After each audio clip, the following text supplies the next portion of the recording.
Hello बच्चों, नमस्कार। क्या हाल चाल हैं, कैसे हैं आप सभी? गुड इवनिंग आप सभी को। क्या आपको मेरी आवाज़ आ रही है? मैं दिखाई दे रहा हूं आप सभी को?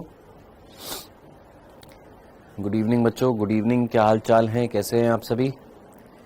बढ़िया। राम राम सार्यानु। हैं भाई, यही बोलते ना, आजकल ये ट्रेंड चल रहा है। चलो जी, बहुत बढ़िया। वालेकुम अस्सलाम। सर आज तबीयत खराब है यार, कल ना बहुत गंदी वाली तबीयत खराब हो गई मेरी रात को, बहुत ही ज्यादा गंदी वाली।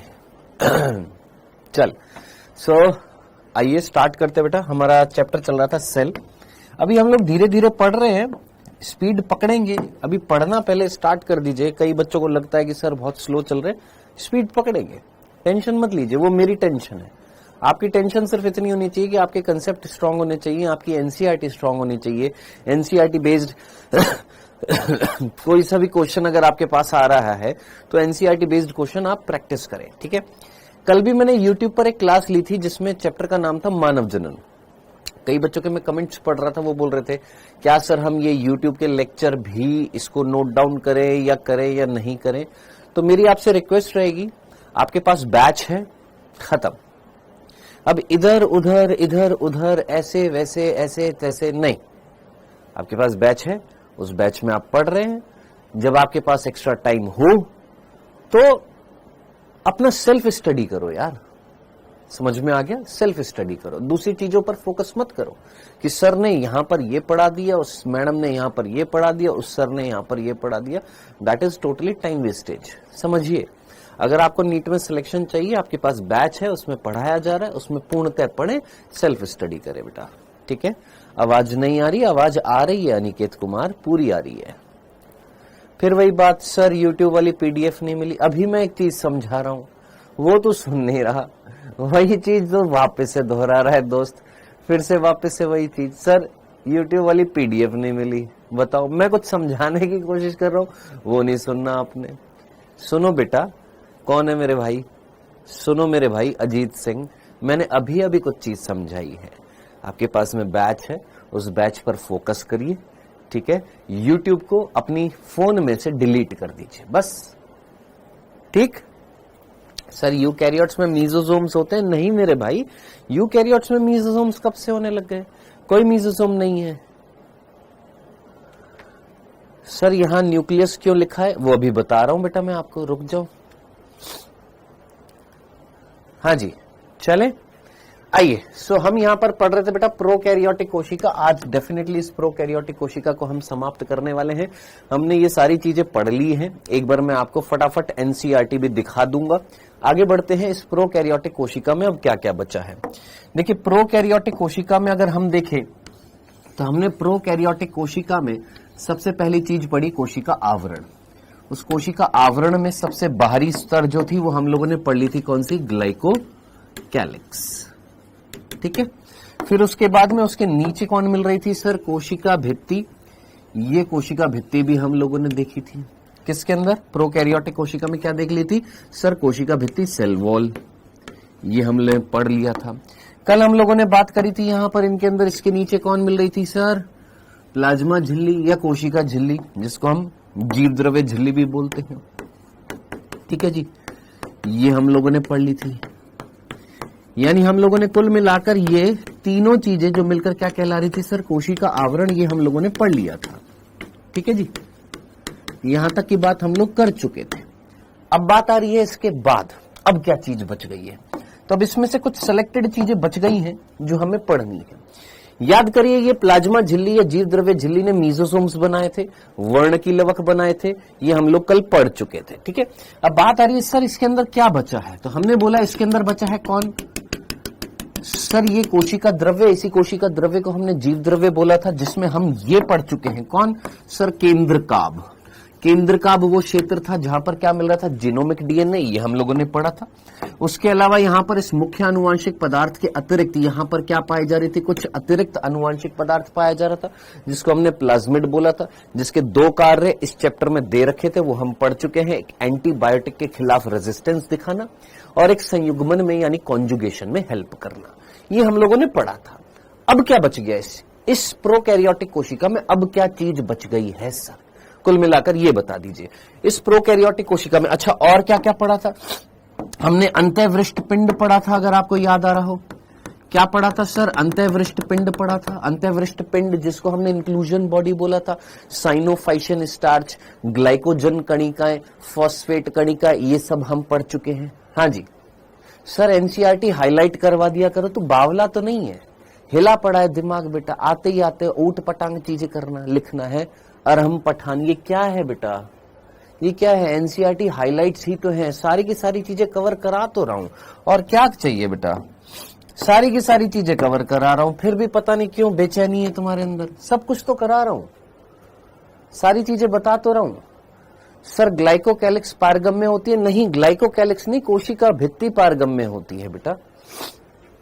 चलिए, अब इस प्रोकैरियोटिक कोशिका में क्या क्या चीज बच गई है? तो 3 चीजें बच गई है यहां पर। एक रह गया यहां पर कशाभिका, वो हमें पढ़ना है, जिसको हम फ्लैजिला बोलते हैं। एक बच गया है रोम और झालर, ये हमें पढ़ना है। और फिर एक आखिरी चीज रह गई और वो है राइबोसोम। ये 3 चीजें यहां पर बच गई हैं। इन 3 चीजों को हमें पढ़ना है, हमारी पूरी की पूरी प्रोकैरियोटिक कोशिका हो जाएगी। ठीक है सर, क्या प्लाज्मिड यूकैरियोटिक कोशिका में भी होता है? यस बेटा, मैंने आपको बताया था, यीस्ट में भी प्लाज्मिड पाया जाता है। आपको मेरी बात पर विश्वास ना हो, गूगल पर बस सर्च कर लेना, क्या प्लाज्मिड यूकैरियोटिक कोशिका में पाए जाते हैं? Dead plasmid found in eukaryotic cell, आपको आंसर मिल जाएगा। ठीक है, अब प्लीज आगे की चीजें जो मैं पढ़ा रहा हूं, पूरा का पूरा फोकस यहां पर रखिएगा दोस्त। जो मैं चीज पढ़ा रहा हूं, पूरा का पूरा फोकस यहां पर। आइए, हम क्या पढ़ने वाले हैं? कशाभिका पढ़ने वाले हैं। तो पूरा फोकस किस पर होना चाहिए? कशाभिका पर होना चाहिए। हाँ जी, कशाभिका पढ़ने वाले हैं। कशाभिका जिसको हमने क्या बोला है? फ्लैजिला। बहुत सिंपल सी बात है, हमने आपसे बोला कि भैया जीवाणु जो होते हैं या प्रोकैरियोट्स जो होते हैं उनके अंदर कशाभिका पाई जाती है। हाँ सर, पाई जाती है। लेकिन क्या सभी में पाई जाती है? नहीं सर। वो जीवाणु जो चलायमान होते हैं, चलायमान का मतलब जो मूव कर सकते हैं, उन चलायमान के अंदर, चलायमान को इंग्लिश में क्या बोलते हैं? मोटाइल बोलते हैं। मोटाइल, चलायमान को इंग्लिश में क्या बोलते हैं? मोटाइल। और एक होते हैं अचल, या तो अचल बोल दीजिए या अचलायमान बोल दीजिए। ठीक है, जिनको हम अंग्रेजी में क्या बोलेंगे? Non motile.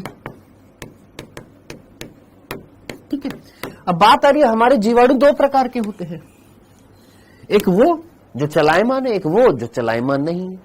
अब जो चलायमान नहीं है, सीधी सी बात है, उनके अंदर कोई संरचना नहीं है जो उनको मूवमेंट करा सके, उनको गति प्रदान कर सके।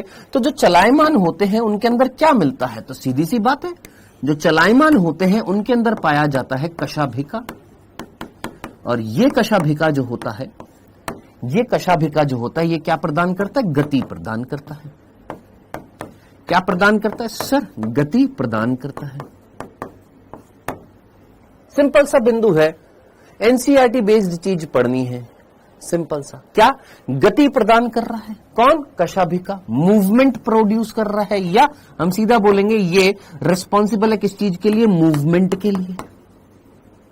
किस चीज के लिए रिस्पॉन्सिबल है सर? गति प्रदान कर रहा है, मूवमेंट के लिए रिस्पॉन्सिबल है। कौन? कशाभिका। अब बात आ रही है कशाभिका। कशाभिका ये कितने भागों से बना होता है? देख, नीट में जो तेरे से क्वेश्चन पूछा जा सकता है उस पर फोकस कर। कशाभिका का कार्य क्या होता है सर? गति प्रदान करना। ठीक है सर, इतनी सी बात हमें समझ में आ गई है। कशाभिका जो है वो गति प्रदान करता है, पहला बिंदु। दूसरा बिंदु कशाभिका से संबंधित। पहला बिंदु तो हमको समझ में आ गया, पहला बिंदु कि कशाभिका जो होता है वो क्या प्रदान करता है सर? मूवमेंट देता है। किसको? उन जीवाणुओं को जो कैसे होते हैं? चलायमान होते हैं। ठीक है सर। दूसरा, ये कशाभिका जो होता है, ये कशाभिका जो होता है ये किससे बना होता है? तो ये बना होता है एक प्रोटीन से।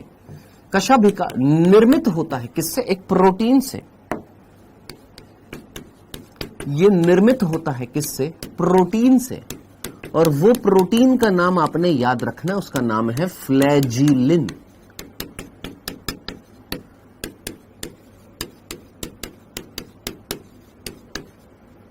याद रखना कौन, फ्लैजिलिन कौन है सर? ये फ्लैजिलिन कौन है? मैंने बोला फ्लैजिलिन एक प्रोटीन है जो किसमें पाई जा रही है? कशाभिका की संरचना में पाई जा रही है। कशाभिका जो होता है वो एक प्रोटीन से बना होता है जिसका नाम होता है फ्लैजिलिन।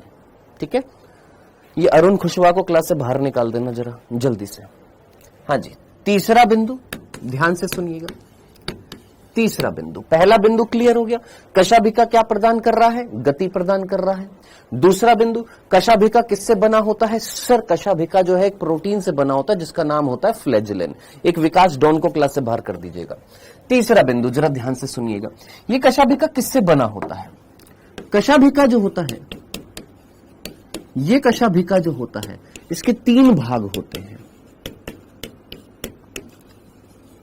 कितने भाग होते हैं इसके? 3 भाग होते हैं।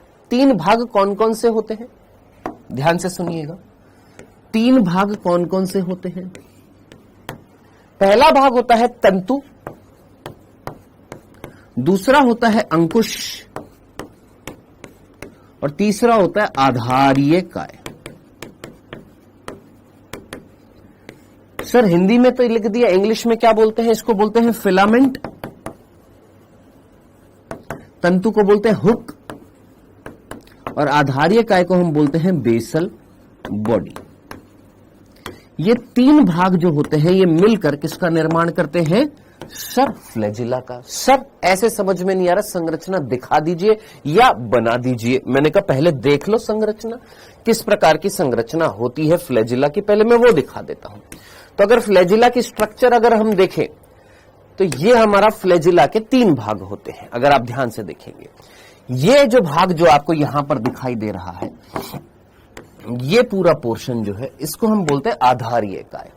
एक पतला सा भाग होता है जिसको हम बोलते हैं, ये पतला सा भाग होता है जिसको हम बोलते हैं हुक, और फिर ये लंबा सा भाग है जिसको हम क्या बोलते हैं? फिलामेंट। तो टोटल कितने भाग होते हैं? 3 भाग होते हैं, आधारीय काय, अंकुश और फिलामेंट। ये 3 भाग मिलकर, मैं यहां पर भी बना देता हूं, ये 3 भाग जो होते हैं ये मिलकर किसका निर्माण कर रहे हैं? यहां पर हमारे कशाभिका का। हमारी एनसीईआरटी में इससे ज्यादा कुछ नहीं लिखा हुआ है, हमारी एनसीईआरटी में इससे ज्यादा कुछ नहीं लिखा हुआ है। ठीक है, हमारी एनसीईआरटी में लिखा हुआ है कि कशाभिका जो होते हैं उसके 3 भाग होते हैं। अब ये 3 भाग जो है ये कौन कौन से? सबसे पहले इस तरीके से होता है आधारीय काय, फिर उस आधारीय काय से निकला होता है अंकुश, फिर उस अंकुश से निकली होती है कौन? हमारी तंतु। ठीक है, अब क्वेश्चन क्या बनेगा नीट में, उस पर फोकस करना। क्वेश्चन क्या बनेगा नीट में, उस पर फोकस करिएगा। क्या? ये जो आधारीय काय जो होता है,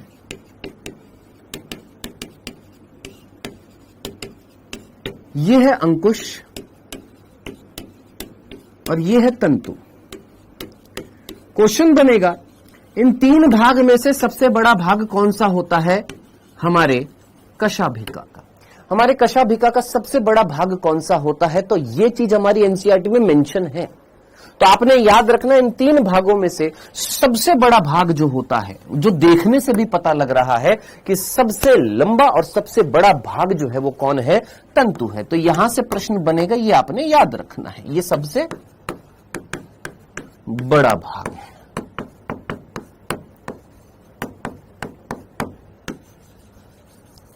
क्या है? ये सबसे बड़ा भाग होता है किसका? कशाभिका का, तंतु। डन, क्लियर है? सिंपल से 3 पॉइंट मैंने अभी तक बोले। हम क्या पढ़ रहे हैं? कशाभिका। कशाभिका जो होती है वो क्या प्रदान करती है? सर गति प्रदान करती है, मूवमेंट प्रदान करती है। किसको? जीवाणुओं को, जिसकी वजह से जीवाणु जो होते हैं चलायमान होते हैं, मूव कर सकते हैं। दूसरा, कशाभिका एक प्रोटीन से बनी होती है जिसका नाम होता है फ्लैजिलिन। ये हमारी एनसीईआरटी में नहीं लिखा हुआ है, एक्स्ट्रा बता रहा हूं, याद रख सकता है तो याद रख लेना। तीसरा, ये हमारी एनसीईआरटी में मेंशन है कि कशाभिका के 3 भाग होते हैं, जिसमें सबसे बड़ा भाग जो होता है वो कौन सा होता है? याद रखना है, भूलना नहीं, क्योंकि प्रश्न बनेगा, यहां से बन सकता है। सबसे बड़ा भाग होता है ये वाला तंतु। डन, आगे बढ़ते हैं चौथे बिंदु पर। चौथा बिंदु, ये जो कशाभिका जो होती है, इस कशाभिका की संख्या जो है सभी फ्लैजिला में एक ही होती है क्या? कि सपोज ये हमारा एक जीवाणु था, इस जीवाणु में ये कशाभिका है, मान लो ये हमारी कशाभिका है। तो ये कशाभिका जो है, ये कशाभिका जो है, इसकी संख्या एक ही होती है, ये एक से ज्यादा भी होती है?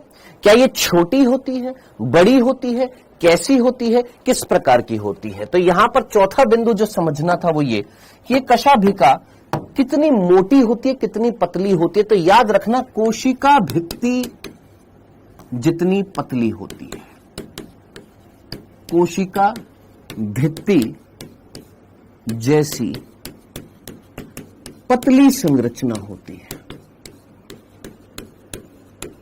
क्या ये याद करना है? बिल्कुल याद करना है। ये हमारी एनसीईआरटी में मेंशन है चीज। अभी मैं तेरे को सारी एनसीईआरटी की एक एक लाइन दिखाऊंगा।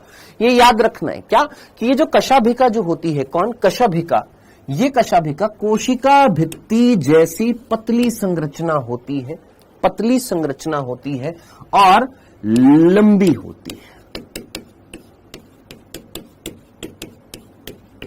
कैसी होती है? पतली संरचना है लेकिन लंबी संरचना है। कौन? याद रखना, कौन? कशाभिका। याद रखिएगा। नेक्स्ट, पांचवा बिंदु समझने की कोशिश करना दोस्त। यहां पर पांचवा बिंदु समझने की कोशिश करना। क्या ये चीज अगली जो मैं बताने वाला हूं ये हमारी एनसीईआरटी में नहीं है। एक चीज बस इतनी सी बता रहा हूं, याद रख सकता है तो याद रख लेना। क्या कशाभिका सभी जीवाणुओं में पाई जाती है? नहीं सर, कुछ ऐसे जीवाणु हैं, मान लीजिए जीवाणु है, इस जीवाणु में कशाभिका नहीं है।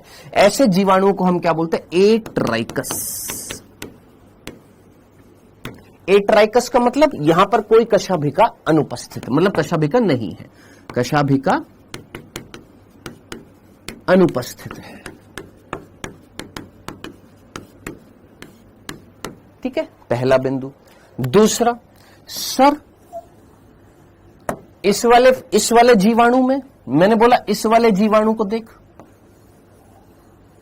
सर, यहां पर एक कशाभिका है, एक कशाभिका है। इस कंडीशन को बोलते हैं मोनोट्राइकस। क्या बोलते हैं? मोनोट्राइकस। क्या बोला मैंने कि या तो कशाभिका है ही नहीं, उस कंडीशन को हम क्या बोलेंगे कि जीवाणु कैसा है? एट्राइकस, यानी कशाभिका अनुपस्थित है। मोनोट्राइकस मींस एक कशाभिका है, एक फ्लैजिला है। फ्लैजिला मींस कशाभिका। ठीक है जी। दूसरी कंडीशन मैंने बोला यहां पर अब की बार कशाभिका तो है, कशाभिका है, और ये कशाभिका एक यहां पर है, एक यहां पर है। इस कंडीशन को बोलते हैं हम एम्फीट्राइकस। इसको हमने क्या बोला? एम्फीट्राइकस। मैंने बोला यहां पर एक है, हां सर, यहां पर है तो सही, लेकिन दोनों सिरों पर है, इधर भी है इधर भी है, तो इसको बाइट्राइकस नहीं बोल रहे, हम क्या बोल रहे हैं? एम्फीट्राइकस बोल रहे हैं, दोनों सिरों पर है। ठीक है, ये तीसरा।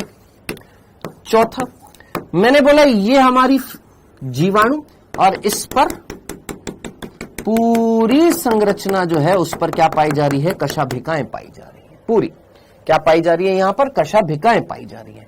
इस कंडीशन को बोलते हैं पेरिट्राइकस। मैं फिर बोल रहा हूं, अगर याद ना हो छोड़ सकते हो, फिर बता क्यों रहे हो? क्योंकि कई बार जब आप बुक्स पढ़ते हैं तो ये चीज वर्ड मिल जाते हैं, इस वजह से ये बता रहा हूं। ठीक है, तो एट्राइकस कोई कशाभिका नहीं, मोनोट्राइकस एक कशाभिका, दोनों तरफ पे मिल रही है। एम्फीट्राइकस पूरा जीवाणु घिरा हुआ है, किससे? फ्लैजिला से, कशाभिका से, पेरिट्राइकस। ठीक है, अब एक आता है, एक सिरे पर कई सारी कशाभिकाएं हैं, और एक आता है ये वाली, दोनों सिरों पर कई सारी कशाभिकाएं हैं। ठीक है, ये वाली। स्पेलिंग सही लिखिए, नहीं लिख रहे हैं सौरभ, निकाले को बाहर निकालो बे यार, इसको। बेवकूफों की कमी नहीं है इस क्लास में। क्या इसमें पेरिट्राइकस में क्या स्पेलिंग गलत दिखाई दे रही को? PERITRICHOUS, amphitrichous AMPHITRICHOUS।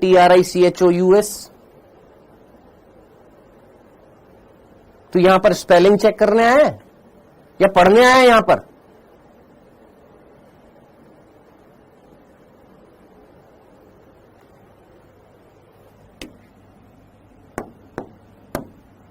इस कंडीशन को बोलते, कल हमने तुमको एक चीज समझाई कि ध्यान से तसल्ली से बैठकर पढ़ लो। नहीं, हमको तो बेवकूफापना दिखाना रोज की रोज क्लास में, बिना फालतू में टीचर का ना पेशेंस लेवल टेस्ट करते हैं क्लास में आकर, नमूने एक नंबर के।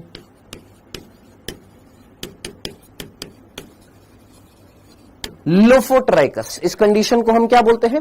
लोफोट्राइकस। लोफोट्राइकस कौन सा?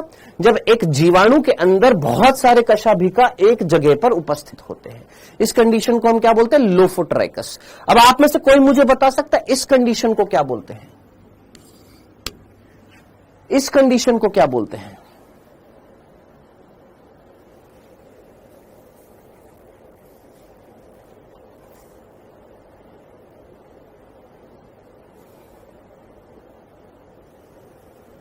हाँ जी, इस कंडीशन को हम क्या बोलते हैं? जानता है कोई?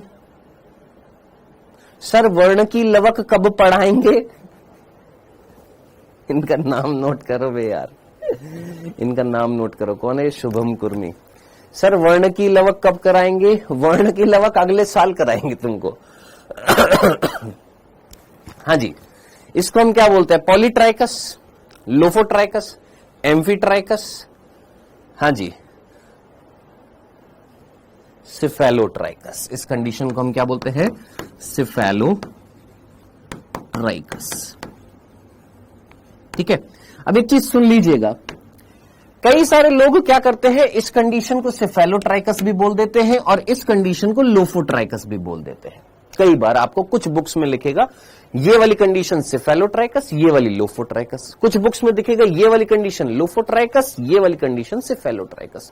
तो कंफ्यूज मत होइएगा, अलग अलग वैज्ञानिकों का अलग अलग मानना है। कुछ इसको लोफोट्राइकस भी मानते हैं, कुछ इसको लोफोट्राइकस भी मानते हैं, मतलब कुछ इसको लोफोट्राइकस भी मानते हैं, कुछ इसको सिफेलोट्राइकस भी मानते हैं, कुछ इसको सिफेलोट्राइकस मानते हैं, कुछ इसको लोफोट्राइकस मानते हैं। तो ये बड़ा कंफ्यूजिंग सा हो जाता है, इसलिए ज्यादातर लोग इसको समझाते ही नहीं है, सीधा बोल देते हैं। चार मेन प्रकार हैं, atrichous, monotrichous, amphitrichous, peritrichous, lophotrichous और सिफेलोट्राइकस में कंफ्यूजन रहता है। इस वजह से बस इतना सा बोल देते हैं, एक सिरे पर बहुत सारे लोफोट्राइकस, दोनों सिरे पर बहुत सारे सिफेलोट्राइकस। सो करेक्ट कौन सा है सर? करेक्ट दोनों ही है, बट आप ये याद रख सकते हैं कि दिस कंडीशन इज कॉल्ड सिफेलोट्राइकस, ये कंडीशन जो होती है उसको हम क्या बोलते हैं? लोफोट्राइकस बोलते हैं। ठीक है, ये वाली चीज। तो मैंने अभी तक आपको फ्लैजिला में क्या क्या चीज बता दी? कशाभिका में, कशाभिका में मैंने आपको बताया कि कशाभिका जो होती है वो जीवाणुओं को गति देती है। कशाभिका जो होती है वो फ्लैजिलिन प्रोटीन से बनी होती है। कशाभिका के तीन भाग होते हैं, तंतु, अंकुश, आधारीय काय, जिसमें से ये है आधारीय काय, ये है अंकुश और ये है तंतु। जिसमें से ये आधारीय काय जो होता है ये किसके अंदर होता है? कोशिका आवरण के अंदर होता है। किसके अंदर होता है सर? ये कोशिका आवरण के अंदर होता है। अब कोशिका आवरण के अंदर पर्टिकुलरली किसमें होता है सर? कोशिका भित्ति, कोशिका भित्ति और कोशिका झिल्ली के अंतर्गत होता है। कोशिका भित्ति और कोशिका झिल्ली के अंतर्गत होता है। फिर यहां से बाहर कौन मिल रही थी सर? बाहर मिल रही थी यहां पर ग्लाइकोकैलिक्स, ग्लाइकोकैलिक्स से बाहर निकलता हुआ अंकुश, उस अंकुश से बाहर निकलता हुआ तंतु। ये चीज हमारी एनसीईआरटी में नहीं लिखी हुई है, लेकिन जब आप इस डायग्राम को देखेंगे तो आप इस डायग्राम से अनुमान लगा सकते हैं कि इस डायग्राम में अगर आप देखेंगे तो यहां पर आपको ये है आधारीय काय जो यहां पर दिख रहा है। ठीक है, इस आधारीय काय को अगर आप देखेंगे तो यहां पर लिखा हुआ है सेल वॉल यानी कोशिका भित्ति, और ये लिखा हुआ है प्लाज्मा मेम्ब्रेन यानी ये जो है ये कोशिका झिल्ली है। यानी आधारीय काय किसके अंदर समाया हुआ है? कोशिका भित्ति और कोशिका झिल्ली के अंदर मिलता है। कौन? आधारीय काय। बेसल बॉडी या बेसल एपरेटस बोल दिया जाता है। डन, क्लियर है? इसलिए मैंने आपको यहां पर क्लियरली बोल दिया कि दोस्त यहां पर ये जो आधारीय काय जो होता है, ये आधारीय काय, ये किसके अंदर मिलता है? कोशिका भित्ति और कोशिका झिल्ली के अंदर पाया जाता है, यानी कोशिका आवरण में पाया जाता है। तो सीधा अगर याद ना रहे, सीधा बोलना, आधारीय काय किसमें पाया जाता है? कोशिका आवरण में पाया जाता है। बाहर है एक पतली सी ग्लाइकोकैलिक्स। अगर ग्लाइकोकैलिक्स पतली है तो हमने उसको क्या बोला था? अवपंक परत बोला था। चिपचिपी है, पतली है, ढीली है। और अगर मोटी होएगी तो उसको हमने बोला था संपुटिका। उससे बाहर निकलता हुआ कौन है? अंकुश। अंकुश से बाहर निकलता हुआ कौन है? तंतु। प्रश्न तेरा नीट में क्या पूछा जाएगा? फ्लैजिला का सबसे बड़ा भाग कौन सा होता है? तो सीधा याद रखना, सबसे बड़ा भाग है तंतु। नेक्स्ट, हमने बोला कोशिका भित्ति जैसी पतली संरचना होती है और लंबी संरचना होती है, कौन? हमारी कशाभिका। नेक्स्ट, कशाभिका की संख्या के आधार पर अलग अलग प्रकार के जीवाणु होते हैं। एट्राइकस जिसमें कोई कशाभिका नहीं, मोनोट्राइकस जिसमें एक कशाभिका, एम्फीट्राइकस जिसके दोनों सिरों पर एक एक कशाभिका, पेरिट्राइकस पूरा का पूरा घिरा हुआ है कशाभिका से, लोफोट्राइकस एक सिरे पर बहुत सारे कशाभिका, सेफेलोट्राइकस दोनों सिरे पर बहुत सारे कशाभिका। ये हो चुके हमारे 5 बिंदु। छठे बिंदु पर आते हैं। छठा बिंदु बोलता है, छठा बिंदु जो है वो बोलता है, ये छठा बिंदु अभी हम देखेंगे जब हम रोम और झालर पढ़ लेंगे, उसके बाद में मैं आपको बताता हूं। ये टोटल 5 ही बिंदु है किससे? कशाभिका से संबंधित। अब एक काम करते, जरा जल्दी से एनसीईआरटी पढ़ते। एनसीईआरटी में क्या क्या चीज लिखी हुई है? एनसीईआरटी में यहां से लेकर यहां तक कशाभिका के बारे में बताया हुआ है। आइए पढ़ते हैं क्या लिखा हुआ है एनसीईआरटी में। एनसीईआरटी में लिखा हुआ है कि जीवाणु कोशिकाएं चलायमान हो सकती है, यानी गति कर सकती है, और अचलायमान हो सकती है, यानी गतिहीन हो सकती है, या जिनमें गति नहीं होगी। यदि वो चलायमान है, यानी अगर उनमें चलायमान क्षमता है, तो किसके कारण है? तो उनमें क्या पाई जाएगी? कोशिका भित्ति जैसी पतली संरचना।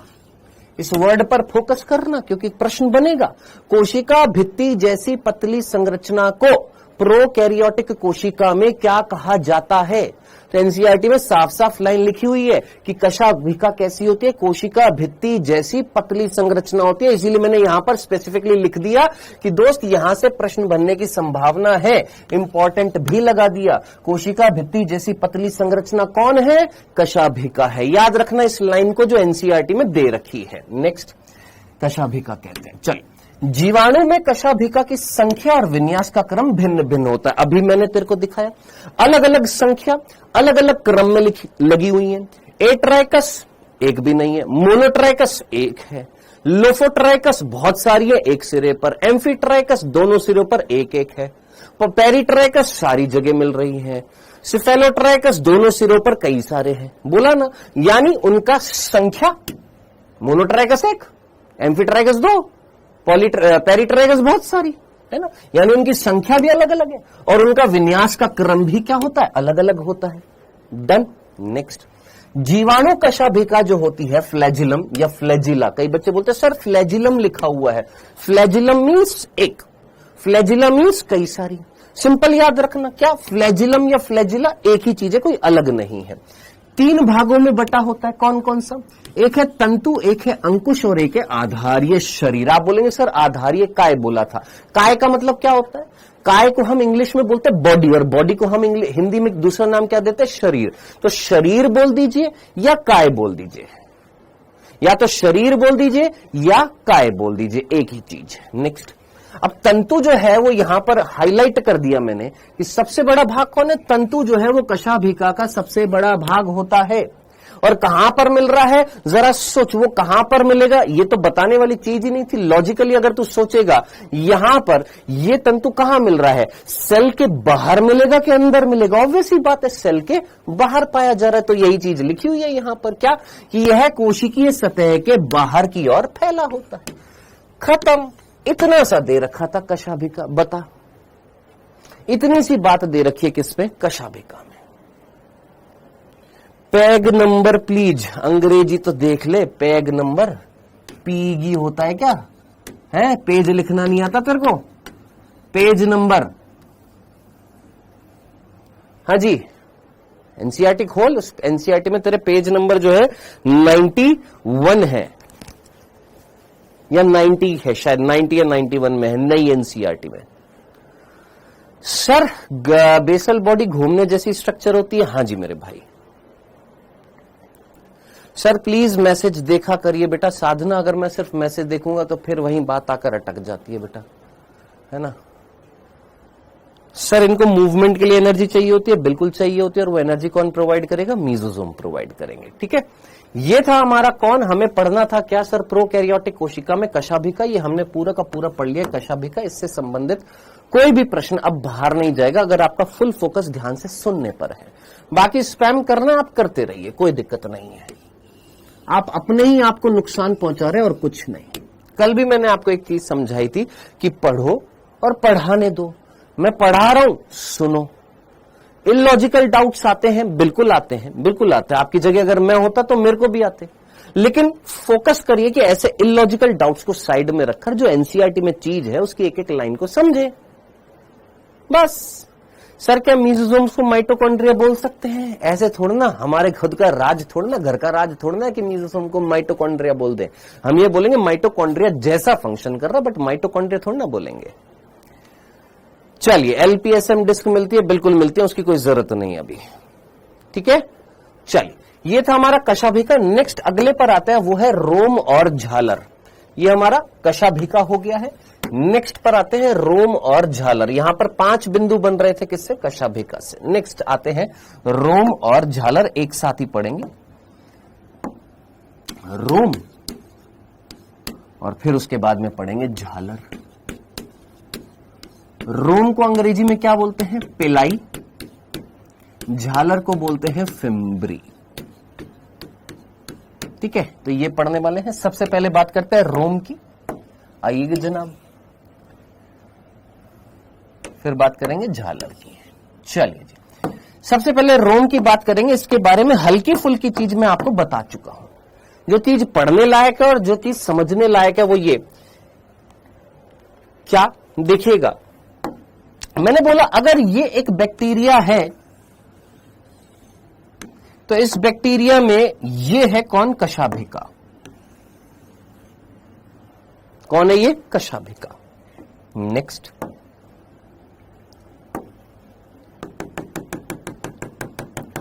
ये है झालर।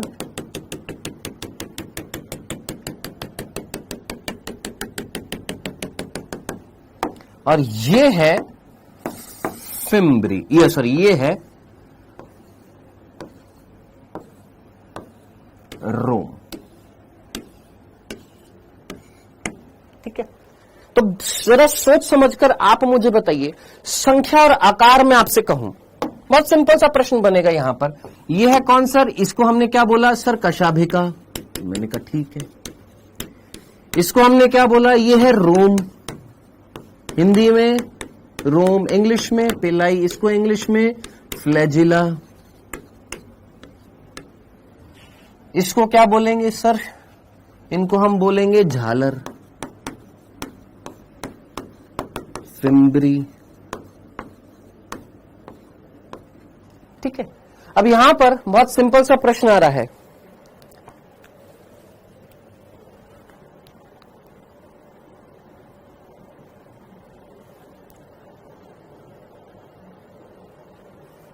ये रीना बैसला जो है, इसको क्लास से बाहर निकाल दीजिएगा। हाँ जी, ठीक है। ये 3 संरचनाएं, तीनों संरचनाओं को देखने के बाद मैं बहुत सिंपल सा प्रश्न आपसे पूछने वाला हूं। जरा सोचिएगा, इनमें से गति कौन प्रदान कर रहा था? इन तीनों संरचनाओं में से देखकर क्या लगता है, इनमें से कौन गति प्रदान करेगा? हाँ जी, सोचिए, इनमें से कौन गति प्रदान कर रहा था? सर अभी अभी हमने पढ़ा था कि कशाभिका जो होती है वो गति प्रदान करती है। क्या प्रदान करती है सर? गति प्रदान करती है। कौन? कशाभिका जो होती है वो क्या प्रदान करती है सर? गति। क्या सर ये रोम और ये जो झालर जो है, क्या ये भी गति प्रदान करती है? तो याद रखना, ये पहला बिंदु और बहुत इंपॉर्टेंट, ये गति नहीं देती और ये भी गति नहीं देती। चाहे तो मैं एक साथ लिख देता, लेकिन मैं बार बार लिख रहा हूं कि ये गति नहीं देते हैं। ये मूवमेंट नहीं देती है, गति नहीं देती है। कौन गति देती है? याद रखना, कशाभिका गति देती है, ये दोनों गति नहीं देती। ये पहला बिंदु था। चलिए जी आगे बढ़ते हैं। अगर मैं इन तीनों संरचनाओं को देखूं तो आप मुझे बताइए, एक है आकार और एक है संख्या। संख्या और आकार के आधार पर, सबसे पहले आकार के आधार पर हम देखते हैं सबसे बड़ी कौन दिखाई दे रही है आकार के आधार पर? कशाभिका सबसे बड़ी। उसके बाद कौन? रोम। उसके बाद कौन है? झालर। तो सबसे बड़ी आकार में कौन हो गया सर? कशाभिका। सबसे बड़ी आकार में कौन हो गया सर? कशाभिका। फिर उससे छोटा आकार किसका हो गया सर? रोम। फिर उससे छोटा आकार किसका हो गया सर? झालर। लेकिन वहीं अगर मैं संख्या के आधार पर बोलूं, संख्या के आधार पर, तो संख्या सबसे ज्यादा किसकी दिखाई दे रही है सर? झालर की संख्या बहुत सारी है।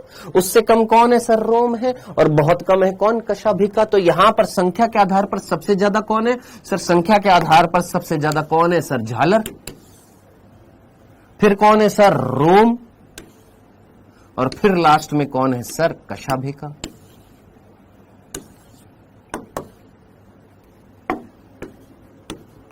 डन, सीधा सा था। तो सबसे ज्यादा संख्या किसकी है? झालर की है। उससे कम किसकी है? रोम की है। सबसे कम किसकी है? कशाभिका की है। क्या ये सिंपल सी चीज आपको नहीं समझ में आ रही है? बताओ, क्या इतनी सी बात में भी कोई ऐसी चीज, मतलब डाउट बनता है? बिल्कुल बनता है। लेकिन क्या ये चीज भी समझ में नहीं आई आपको कि किसकी संख्या तुमको ज्यादा दिख रही है और किसका आकार बड़ा दिख रहा है? क्या इसमें भी कोई डाउट बनता है क्या यार? नहीं ना, ये तो बहुत मतलब बेसिक सी चीज है, देखने से पता लग रही है। ये सबसे बड़ा, ये उससे छोटा, ये सबसे छोटे, इसकी संख्या सबसे ज्यादा, इसकी उससे कम है, इसकी सबसे कम है। ये गति देती है, ये दोनों गति नहीं देती है। सिंपल सा था। डन। अब बात आ रही सर ये गति नहीं देती तो किस चीज में हेल्प करती है? हालांकि मैंने आपको पहले बता दिया था, फिर बता देता हूं। ये रोम जो होती है ये नलिकाकार संरचना होती है। नलिकाकार संरचना। नलिकाकार संरचना का मतलब नलिका के जैसी संरचना, ट्यूब के जैसी स्ट्रक्चर। जैसे घर पर पाइप होता है आपके, बिल्कुल वैसे पाइप के जैसी संरचना है ये। और ये संरचना जो है ये प्रोटीन से बनी होती है।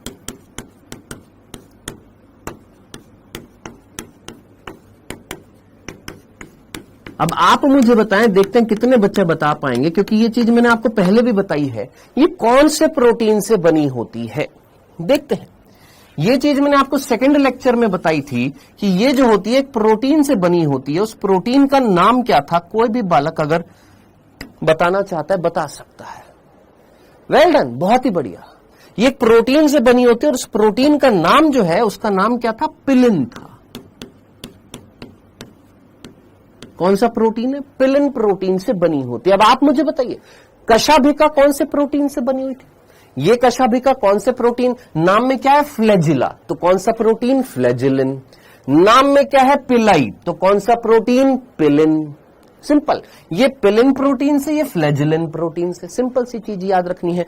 तो ये फ्लैजिलिन प्रोटीन से, ये पिलिन प्रोटीन से बनी होती है। चलिए जी, अब किस चीज में हेल्प करती है? ये किस चीज में हेल्प करती है सर? ये कॉन्जुगेशन में, कॉन्जुगेशन में, जिसको हम संयुग्मन बोलते हैं, जिसको हम क्या बोलते हैं? संयुग्मन कहते हैं, मदद करती है। किसमें मदद कर रही है सर? संयुग्मन में। अब सर ये संयुग्मन क्या था? हालांकि थोड़ा बहुत बताया था, लेकिन आएगा सर। कब आएगा? जब हम पढ़ेंगे कौन सा टॉपिक? बायोटेक्नोलॉजी, 12वीं कक्षा का। क्यों सर वहां पर क्यों आएगा? क्योंकि वहां पर मैं आपको पढ़ाऊंगा प्लाज्मिड्स। और ये चीज मैंने आपको दूसरे लेक्चर में भी बताई थी, सेकेंड लेक्चर में, कि दोस्त हम जब बायोटेक का चैप्टर पढ़ेंगे तो वहां पर टॉपिक आएगा प्लाज्मिड।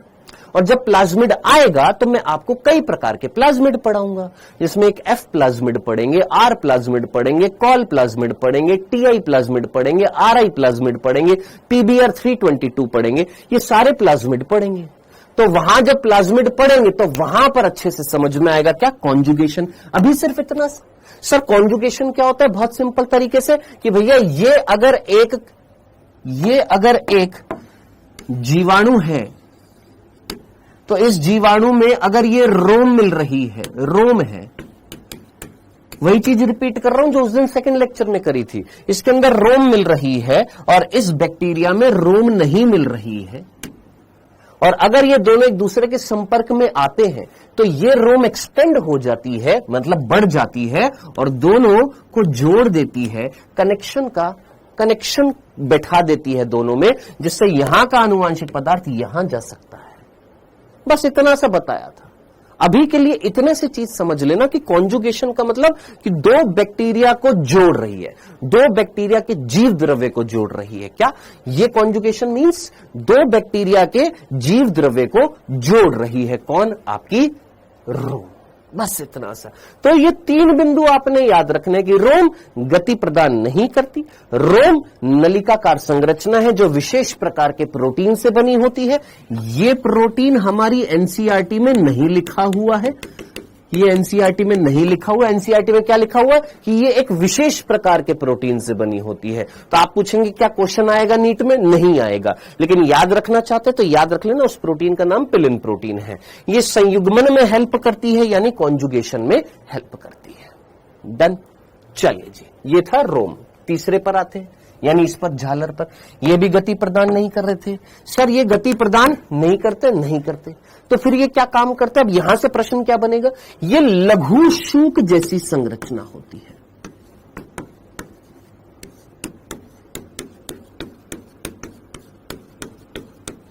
पहले एक बार सुन ले, समझ ले, फिर एनसीईआरटी पर फोकस कर। ये लघु शूक जैसी संरचना है। अब सर ये लघु शूक क्या होता है?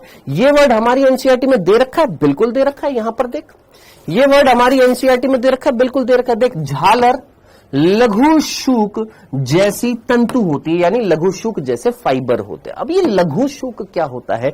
ये लघु शूक का मीनिंग क्या होता है, इसको समझते हैं। लघु शूक, इस लघु शूक को इंग्लिश में लिखा हुआ है, इंग्लिश की एनसीईआरटी में ब्रिसल।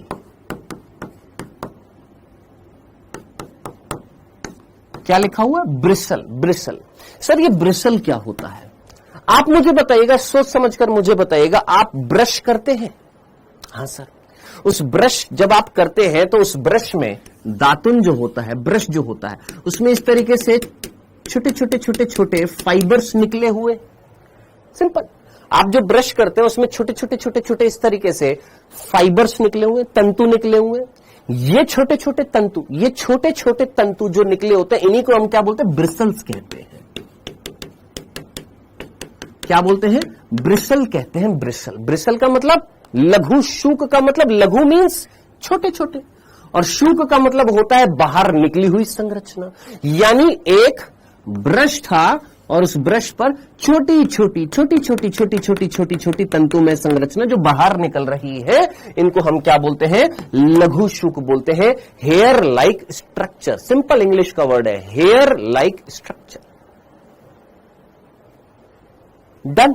क्लियर है? तो ये वर्ड आपको कंफ्यूज कर सकता है जब हम एनसीईआरटी पढ़ते हैं, तो याद रखना, लघु शूक मींस हेयर लाइक स्ट्रक्चर, यानी इस तरीके से बाहर निकले हुए छोटे तंतु। डन। पहली चीज। दूसरा और क्या क्वेश्चन बन सकता है? सर इसका कार्य क्या होता है? ये तो चीज समझ में आ गई कि ये लघु शूक जैसी संरचना है, ब्रिसल्स लाइक स्ट्रक्चर है, हेयर लाइक स्ट्रक्चर है, बाहर निकल रही है छोटे तंतु में संरचना है जो गति नहीं दे रही है। फिर किस चीज में हेल्प कर रही है? ये हेल्प कर रही है एडहीशन में। किस चीज में हेल्प कर रही है? सर एडहीशन में हेल्प कर रही है। एडहीशन मींस जुड़ने में हेल्प कर रही है, चिपकने में हेल्प कर रही है। किससे जुड़ने में, किससे चिपकने में? जल की धारा में। जल में बहते बहते जीवाणुओं को कोई चट्टान पर आए, उस चट्टान पर पोषणीय पदार्थ थे तो उस चट्टान से चिपक जाएंगे। यानी कोई भी वस्तु, कोई भी चीज, कोई भी ऑब्जेक्ट से चिपकने में हेल्प करने वाली जो संरचना जो जीवाणुओं में मिलती है, जो चिपकने में, जुड़ने में हेल्प करे। क्या बोला हमने? जो या तो लिख दो जुड़ने में, या लिख सकते हो चिपकने में सहायक होती हैं, ये सहायता करती हैं, उनको हम बोलते हैं झालर यानी फिम्ब्री। सिंपल। ठीक है। तो फिम्बरी जो होती है वो जुड़ने में, चिपकने में मदद करती है, ठीक है। अब सर ये कौन से प्रोटीन से बनी होती है? फिम्ब्रिन प्रोटीन से बनी होती है, ये याद रख सकते हैं। जैसे फ्लैजिला फ्लैजिलिन, पिलाई पिलिन, फिम्बरी फिम्ब्रिन, तो ये फिम्ब्रिन प्रोटीन से बनी होती है। यहां पर लिख देता हूं कॉमा करके, फिम्ब्रिन प्रोटीन से निर्मित होती है।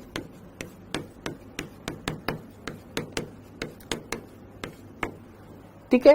क्वेश्चन कहां से बनेगा? ध्यान से सुनना। क्वेश्चन नीट में बनता है ज्यादातर, अगर आप प्रीवियस ईयर क्वेश्चन देखेंगे आपको एक ही चीज मिलेगी झालर से संबंधित, एक ये और एक ये।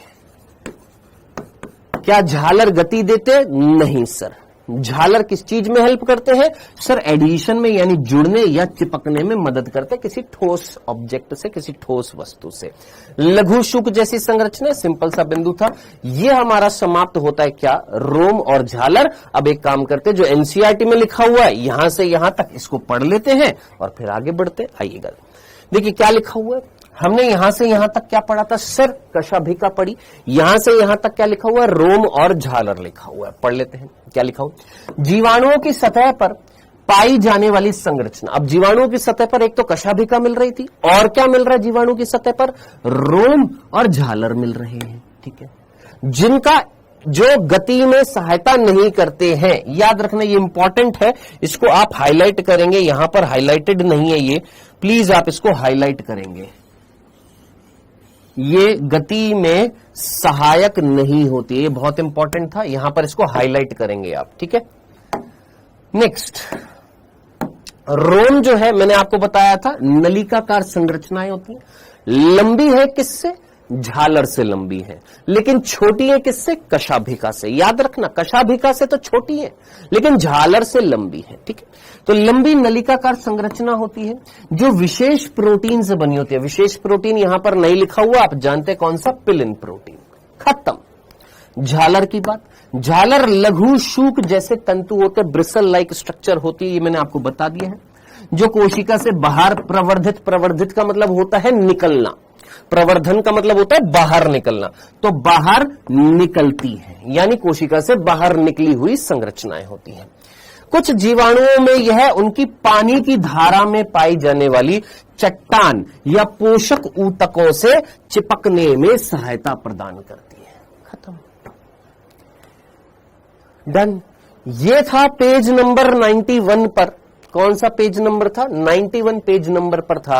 अब बालक बार बार पूछा, शाल कौन सा पेज है, कौन सा पेज है? भाई तू एनसीईआरटी खोल नहीं सकता, खुद सोच। अगर तो इस तरीके के इलॉजिकल अगर कमेंट्स कर रहा है कि सर ये कौन से पेज पर है, क्या आपके पास एनसीईआरटी है?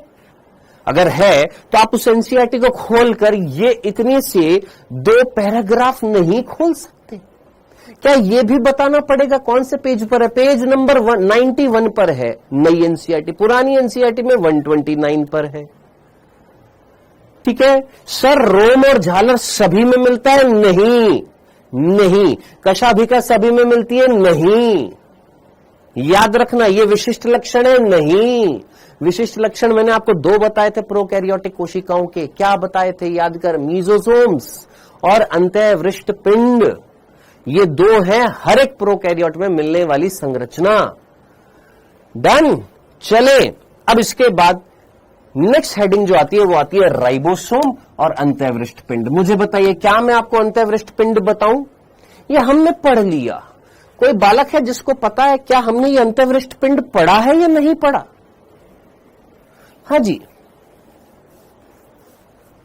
हाँ जी, क्या आपको पता है कि हमने ये पढ़ा है या नहीं पढ़ा? कितने बच्चों को पता है कि हमने ये पढ़ा है या नहीं पढ़ा? एक कह रहा है सर मुझे नहीं पता, एक कह रहा है सर नहीं पढ़ा, सर एक बार हल्का सा बता दो।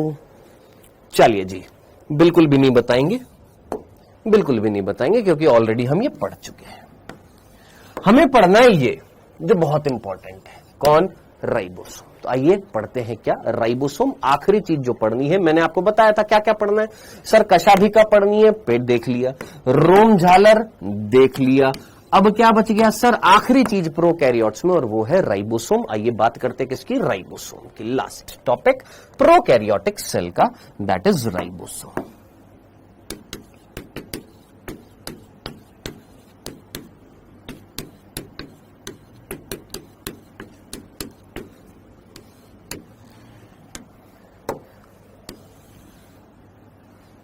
हाँ जनाब, राइबोसोम जो होती है इससे संबंधित बहुत सारे बिंदु हैं। ये राइबोसोम आप प्रोकैरियोटिक कोशिका में भी पढ़ते हैं, यूकैरियोटिक कोशिका में भी पढ़ते हैं, दोनों कोशिका में पढ़ते हैं। प्रोकैरियोटिक कोशिकाओं में जो आप राइबोसोम पढ़ते हैं और यूकैरियोटिक कोशिका में जब राइबोसोम पढ़ेंगे तो एक बालक बोलेगा सर जब यूकैरियोटिक राइबोसोम पढ़ेंगे तभी पढ़ा देना, अभी मत पढ़ाओ। एक कह रहा है सर अभी के अभी सारा पढ़ा दो, बाद में मत पढ़ाना। हम दोनों बार पढ़ेंगे। प्रोकैरियोट में प्रोकैरियोटिक राइबोसोम पढ़ेंगे और यूकैरियोट्स में यूकैरियोटिक राइबोसोम पढ़ेंगे। अभी प्रोकैरियोटिक राइबोसोम से संबंधित हम बातें करने वाले हैं। पहली बात, राइबोसोम जो होती है इसकी खोज किसने करी है, वहां पर आएगा, यूकैरियोट्स में आएगा। अभी यहां पर जो प्रोकैरियोट से संबंधित राइबोसोम के जो बिंदु बनते हैं अकॉर्डिंग टू एनसीईआरटी वो हम पढ़ रहे हैं। सबसे पहला बिंदु, ये राइबोसोम जो होती है ये प्रोटीन की फैक्ट्री होती है, याद रखना। क्या होती है, ये प्रोटीन की फैक्ट्री होती है। प्रोटीन की फैक्ट्री होती है यानी ये वो संरचना है जहां पर प्रोटीन का निर्माण होता है। ठीक है, अब आप मुझे बताइए क्या इस बिंदु को मैं ऐसे भी लिख सकता हूं? आपसे कोई पूछे कि बता बेटा पेप्टाइड संश्लेषण कहां होता है,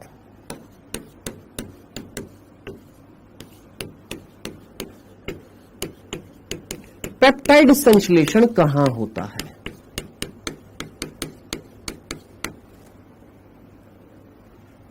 हाँ जी, आपसे कोई पूछे पेप्टाइड संश्लेषण कहां होता है तो आप क्या आंसर देंगे? सोचो, पेप्टाइड संश्लेषण कहां होता है, बताइए। क्या हम बोल सकते हैं क्या कि प्रोटीन किससे बना होता है बालक? सर प्रोटीन जो होता है, प्रोटीन वो बना होता है किससे? अमीनो एसिड से। इतना तो जानते हैं ना, इतनी बेसिक सी चीज तो जानते हैं ना, बिल्कुल सिंपल सी, मतलब 6ठी 7वीं 8वीं कक्षा की चीज है ये। क्या कि प्रोटीन किससे बना होता है? जैसे ये दीवार किससे बनी हुई है? ईंट से, यानी ईंट जो है वो इस दीवार की इकाई है। हाँ सर। हम किससे बने? कोशिका से, यानी हमारी इकाई कौन है? हमारे शरीर की कोशिका। उसी प्रकार प्रोटीन किससे बना होता है? Amino acid. अगर ये अमीनो एसिड है, अमीनो एसिड है, अमीनो एसिड है, अमीनो एसिड है, अमीनो एसिड है, अमीनो एसिड है, अमीनो एसिड है, तो ये अमीनो एसिड जुड़े होते हैं एक बॉन्ड से जिसका नाम होता है पेप्टाइड बॉन्ड। क्या नाम होता है? Peptide bond. अब मैं तेरे से सिंपल सा प्रश्न पूछने वाला हूं, ध्यान से देखना, समझने की कोशिश करना। मैंने बोला एक संरचना ये है और एक संरचना ये है।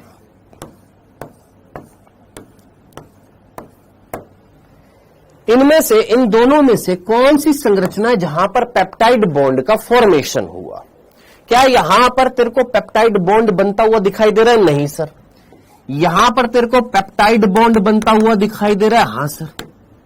राइबोसोम इन अमीनो एसिड्स को आपस में ये जो अमीनो एसिड है इनको आपस में हमने जोड़ा किससे? एक बॉन्ड से जिसका नाम है पेप्टाइड बॉन्ड। तेरे को कहां पर बनते हुए दिखाई दे रहे हैं? इस संरचना में कि इस संरचना में? फर्स्ट में कि सेकंड में? तो सीधा बोलेगा सर यहां पर अमीनो एसिड आपस में नहीं जुड़े। मैंने कहा ठीक है, लेकिन सर यहां पर अमीनो एसिड को हमने जोड़ दिया। मैंने कहा किससे? आपने बोला एक बॉन्ड से जिसका नाम है पेप्टाइड बॉन्ड। मैंने कहा ठीक है, तो ये काम जो हो रहा है क्या? अमीनो एसिड को आपस में जोड़ना किससे? पेप्टाइड बॉन्ड से। और क्या संश्लेषित करना? सर पेप्टाइड का संश्लेषण करना या प्रोटीन का संश्लेषण करना, यह होता है कहां पर? राइबोसोम पर। तो ये काम जो है, ये काम कहां पर होता है? ये फंक्शन जो है यहां पर इस तरीके से अमीनो एसिड को आपस में जोड़ने का काम कहां पर होता है? राइबोसोम पर होता है। इसीलिए राइबोसोम को हम क्या बोलते हैं? पेप्टाइड संश्लेषण की फैक्ट्री या प्रोटीन की फैक्ट्री। डन। ये था पहला बिंदु। दूसरे बिंदु पर आते हैं। कुछ इसमें कोई ऐसी बहुत तगड़ी चीज नहीं थी जो समझ में ना आए, आराम से समझ में आ गई। मैं राइबोसोम हूं, मेरे पास आया अमीनो एसिड, मैंने कई सारे अमीनो एसिड को जोड़ दिया, उनके बीच में क्या बना दिया? पेप्टाइड बॉन्ड बना दिया।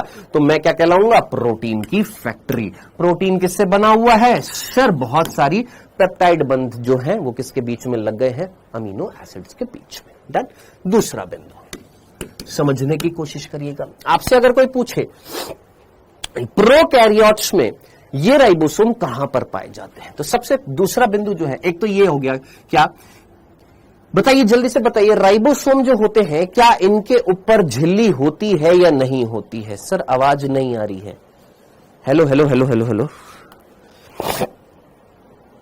आवाज आ रही है बेटा? एक बार बताना, क्लास रुक रही है? Hello hello hello hello hello hello, आ तो रही है? हाँ जी, चल रही है। हाँ जी, जल्दी से मुझे बताइए, क्या इन राइबोसोम पर आवरण होता है, झिल्ली युक्त होते हैं?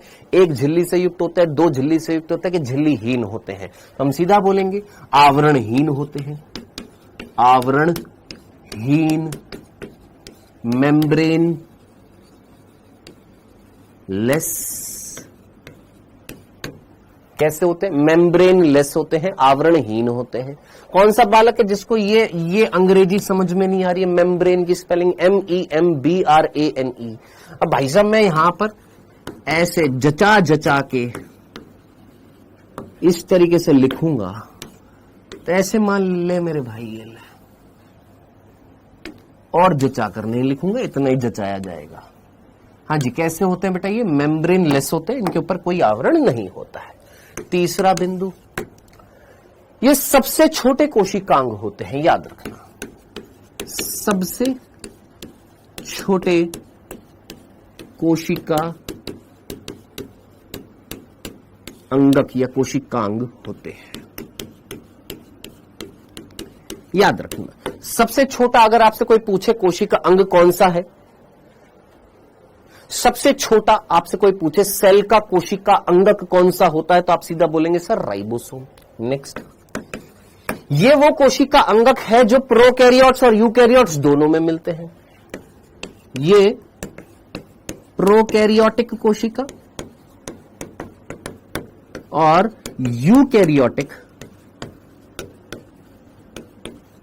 यूकैरियोटिक कोशिका दोनों में पाया जाता है।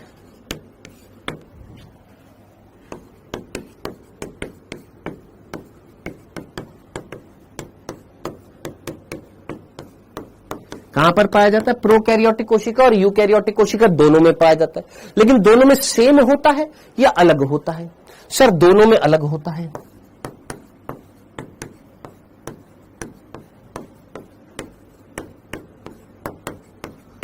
दोनों में अलग अलग प्रकार का होता है।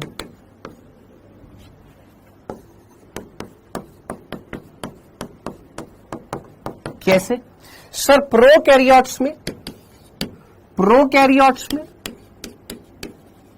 प्रोकैरियोटिक सेल में कौन सा पाया जाता है? याद रखना, ओनली 70S। जबकि यूकैरियोटिक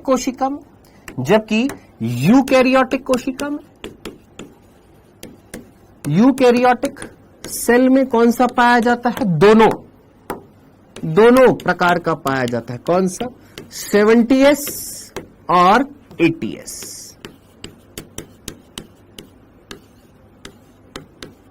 दोनों प्रकार का पाया जाता है। 70S भी पाया जाता है और 80S भी पाया जाता है।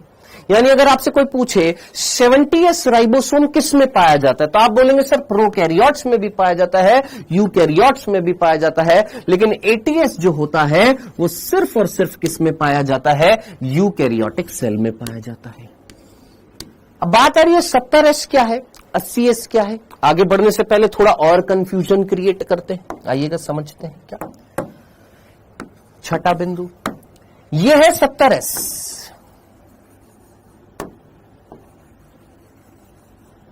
ये है 80S। क्या बोला हमने? ये है 70S और ये है 80S। इतना देखने के बाद आपको यह समझ में आ गया कि ये जो राइबोसोम जो होता है ये 2 इकाइयों से बना होता है, ये 2 उप इकाई से बना होता है। क्या सर? हमने बोला राइबोसोम जो है, राइबोसोम 2 उप इकाई से बना होता है।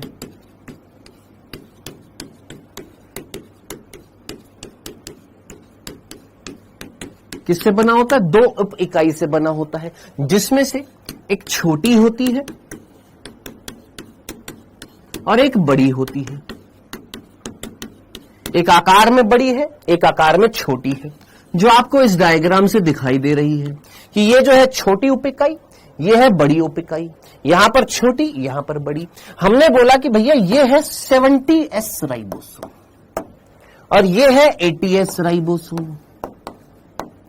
70S जो है वो दोनों में मिलता है, प्रोकैरियोट्स में भी मिलता है, यूकैरियोट्स में भी मिलता है, लेकिन 80S केवल और केवल किस में मिलता है? यूकैरियोट्स में।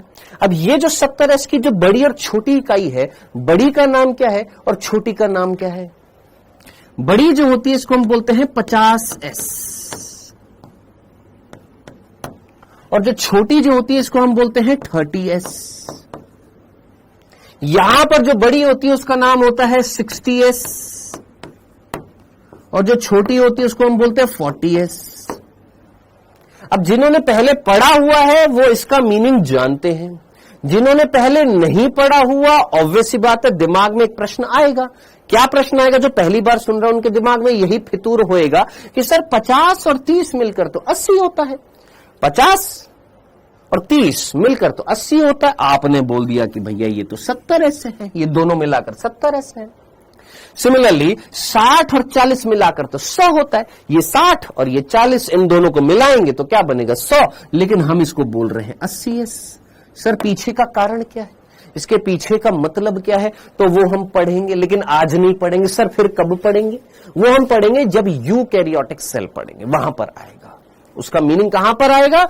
इसका मीनिंग जो है सर एस क्या है, ये 70 क्या है, 50 क्या है, 30 क्या है, 60 क्या है, 40 क्या है, ये सब कुछ आएगा। लेकिन कब आएगा इसका मीनिंग असली? कब आएगा? जब हम यूकैरियोटिक सेल पढ़ेंगे, वहां पर मैं आपको एक्सप्लेन करूंगा।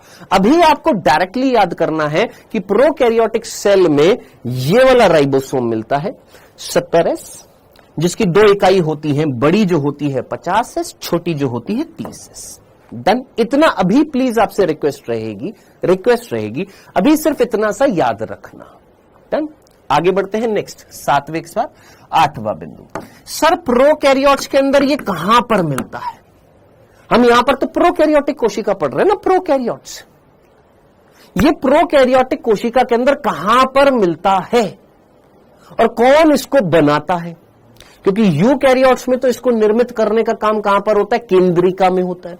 तो प्रोकैरियोट्स में ये कहां पर बनता है? प्रोकैरियोट्स में ये बनता है केंद्रकाभ के पास में। कोई स्पेसिफिक कोई कोशिका अंगक नहीं होता इसका निर्माण करने के लिए। बस इतना सा याद रखना, जहां पर केंद्रकाभ और जहां पर मीजोजोम होते हैं वहां पर पाया जाता है कौन? आपका राइबोसोम। इसीलिए राइबोसोम प्रोकैरियोटिक कोशिका में किससे जुड़ा रहेगा? जरा सोच, कोशिका झिल्ली से। तो याद रखना, राइबोसोम कोशिका द्रव्य में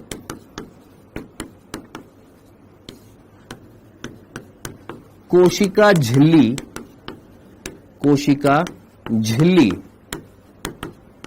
से जुड़े रहते हैं। सर समझ नहीं आया। मैंने कहा वापस से देख, मैंने बोला तेरे से ये प्रोकैरियोटिक कोशिका, ओके सर, आपने बोला ओके सर। मैंने बोला प्रोकैरियोटिक कोशिका में कहीं का कहीं कोशिका झिल्ली थी, आपने बोला यस सर। सेल मेम्ब्रेन, हल्की फुल्की अंग्रेजी तो इतनी तो आनी चाहिए। कोशिका झिल्ली को हमने क्या बोला था? Cell membrane. ये सेल मेम्ब्रेन कुछ फोल्ड बना रही थी, हाँ सर। उनको हमने क्या बोला था सर? मीजोजोम बोला था, हाँ सर।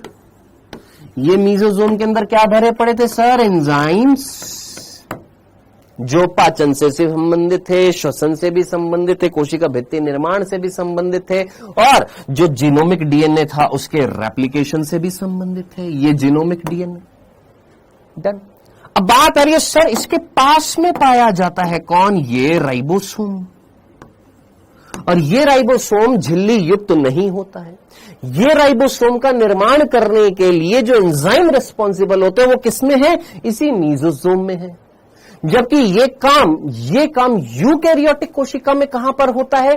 केंद्रिका, जिसको हम न्यूक्लियोलस बोलते हैं। सर रफ एंडोप्लाज्मिक रेटिकुलम में नहीं बनाया है क्या? अरे बांगड़ू, प्रोकैरियोटिक कोशिका में कौन सी रफ एंडोप्लाज्मिक रेटिकुलम आ जाती है? कौन है ये? रीना बैंसला। बैंसला जी, प्रोकैरियोटिक कोशिका में कब से कोशिकांग मिलने लग गए? याद रखना एकमात्र कोशिकांग जो प्रोकैरियोटिक कोशिका में मिलता है वो कौन होता है? राइबोसोम होता है। तो यहां पर लिख देता हूं क्या, ये एकमात्र कोशिकांग है जो प्रोकैरियोटिक सेल में पाया जाता है। एकमात्र कोशिकांग जो किसमें पाया जाता है? प्रोकैरियोटिक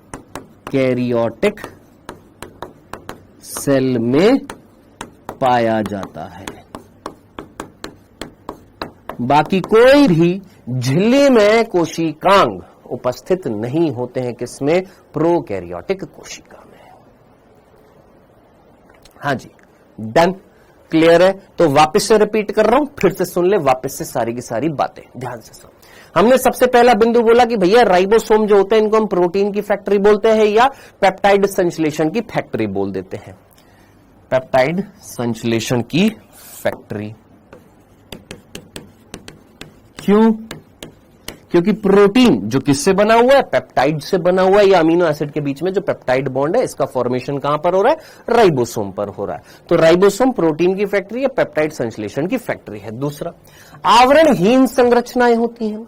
कैसी स्ट्रक्चर है बेटा? याद रखना, इनमें कोई भी आवरण नहीं पाया जाता, ये मेम्ब्रेन लेस स्ट्रक्चर होती है, याद रखिएगा। दूसरा, ये सबसे छोटे कोशिकांग होते हैं। याद रखना, एक सेल के अंदर सबसे छोटा कोशिका अंग कौन होता है? राइबोसोम। और प्रोकैरियोटिक सेल में एकमात्र कोशिकांग जो प्रोकैरियोटिक सेल में पाया जाता है वो कौन होता है? राइबोसोम। नेक्स्ट, ये प्रोकैरियोटिक और यूकैरियोटिक दोनों में पाए जाते हैं, यानी प्रोकैरियोटिक सेल में भी है, यूकैरियोटिक सेल में भी है, लेकिन दोनों में अलग अलग प्रकार है। कैसे? प्रोकैरियोट्स में सिर्फ 70S है, यूकैरियोट्स में दोनों है, 70S भी है और 80S भी है। डन। सर ये जो 70S जो होता है, जो सिर्फ प्रोकैरियोट्स में जो सिर्फ जो मिलता है वो कौन सा मिलता है? 70S मिलता है। यूकैरियोट्स में दोनों मिलते हैं। ये 70S जो होता है या राइबोसोम जो होता है वो दो उप इकाइयों से बना होता है, दो यूनिट से, ये सब यूनिट से बना होता है, एक छोटी और एक बड़ी। ये छोटी है, ये बड़ी है। 70S की जो छोटी इकाई है वो है 30S और बड़ी कौन सी है? 50S। कंफ्यूजन होएगा, दोनों मिक्स करेंगे, ऐड करेंगे तो 80, लेकिन लिख रहे हैं 70, ये एक्सप्लेन हम करेंगे बाद में। 60 और 40 जो होते हैं इन दोनों को ऐड करेंगे तो होता है 100, लेकिन लिख रहे हैं 80, तो ये बड़ा कंफ्यूजन क्रिएट कर देता है। तो मैं इसलिए बोल रहा हूं कि दोस्त ये एक्सप्लेन करेंगे हम कहां पर? जब यूकैरियोटिक सेल पढ़ेंगे। यूकैरियोटिक सेल में जब राइबोसोम आएगा वहां पर बताऊंगा। ठीक है, चलिए जी आगे बढ़ते हैं। राइबोसोम कोशिका द्रव्य में कोशिका झिल्ली से जुड़े रहते हैं। हां सर। सर क्या कहीं और भी होते हैं राइबोसोम? सिर्फ कोशिका झिल्ली से ही जुड़े रहते हैं या कहीं और भी होते हैं? मैं आपको बता देता हूं। प्रोकैरियोटिक कोशिका में ये राइबोसोम जो है ये कोशिका झिल्ली से तो जुड़े हुए हैं, साथ ही साथ ये एक और स्ट्रक्चर से जुड़ते हैं। और वो स्ट्रक्चर कौन होती है? जरा ध्यान से सुनना। आप सभी ने डीएनए नाम सुना है? हां जी, डीएनए हम सभी जानते हैं। आपने ये आरएनए नाम सुना होगा? हां जी। पता है आपको हमारे सेल के अंदर यही डीएनए आगे चलकर क्या बनाता है? आरएनए बनाता है। जानते हैं डीएनए जो है आगे चलकर किसका निर्माण करता है? आरएनए का। जैसे आपके घर पर मम्मी है, मम्मी ने क्या बनाई? सब्जी। तो ये है मम्मी, मम्मी ने क्या बना दी? सब्जी। अब सब्जी आज बनी है घर पर 3 प्रकार की। कौन कौन से 3 प्रकार की? एक बनी आलू की सब्जी, एक बनी भिंडी की सब्जी, एक बनी बैंगन की सब्जी। कितने प्रकार की सब्जी सर? 3 प्रकार की सब्जी। उसी प्रकार ये जो आरएनए जो है ये भी कितने प्रकार के हैं? अभी के हिसाब से आगे आने वाले चैप्टर में और भी पढ़ोगे, और भी कई टाइप्स के आरएनए पढ़ोगे। अभी 3 आरएनए पढ़ने हैं। एक है एमआरएनए, सॉरी एक है आरआरएनए, एक है एमआरएनए, एक है टीआरएनए। अब फिर पूछेगा आरआरएनए क्या होता है, एमआरएनए क्या होता है, टीआरएनए क्या होता है ना? पूछेगा ना। लेकिन अभी अगर मैं बताऊंगा तो कहीं ना कहीं दूसरे टॉपिक पर पहुंच जाऊंगा, फ्लो पूरा टूट जाएगा, जो चैप्टर चल रहा है वो बहुत लंबा खिंच जाएगा। अभी सिर्फ इतना सा। टी की फुल फॉर्म क्या है? ट्रांसफर। एम की क्या है? मैसेंजर।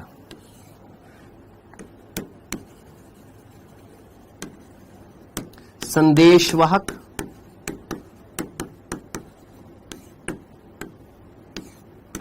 और आर की फुल फॉर्म है राइबोसोमल। हिंदी में राइबोसोमल।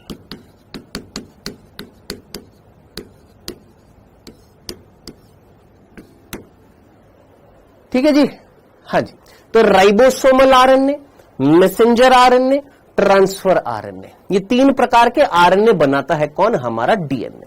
जिसमें से ये एमआरएनए जो होता है ना, इस एमआरएनए के वर्ड में आ रहा है मैसेंजर। मैसेंजर मींस आपके फोन में व्हाट्सएप है, हाँ सर, व्हाट्सएप किस लिए करते हैं हम यूज में लेते हैं? मैसेज करने के लिए।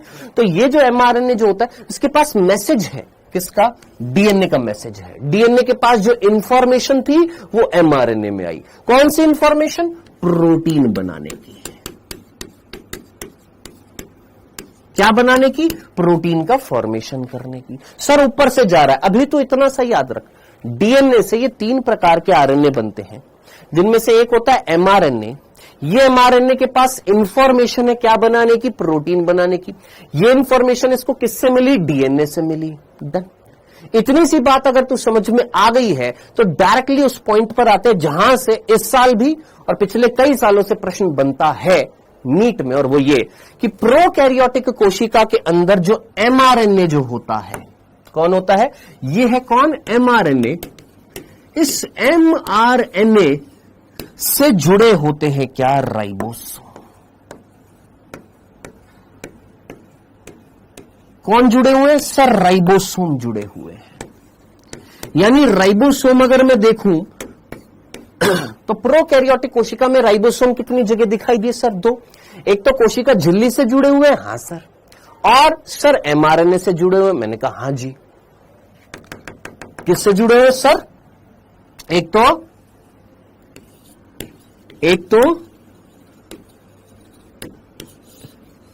तो जुड़े हुए कोशिका झिल्ली से, एक जुड़े हुए किससे? एमआरएनए से। जब ये एमआरएनए से जुड़ जाते हैं तो जरा सोच, राइबोसोम किसकी फैक्ट्री था? अभी अभी मैंने तेरे को बताया था, राइबोसोम जो है वो किसकी फैक्ट्री है? सर प्रोटीन की फैक्ट्री है, हाँ सर। अमीनो एसिड को जोड़ना है, हाँ सर, और प्रोटीन बनाना है, हाँ सर। और अगर यहां पर अगर तू फोकस करेगा तो सोच, एमआरएनए के पास इंफॉर्मेशन है प्रोटीन बनाने की। अब सर बड़ा घोच-पोच सा हो रहा है। मैंने कहा देख इधर देख, मैं हूं एक डाकिया। मैं कौन हूं? एक डाकिया हूं। मैं एक डाकिया हूं जो एक चिट्ठी लेकर आ रहा हूं। एमआरएनए कौन है? डाकिया, जो एक चिट्ठी लेकर आ रहा है। आ रहा है। किसकी चिट्ठी लेकर आ रहा है?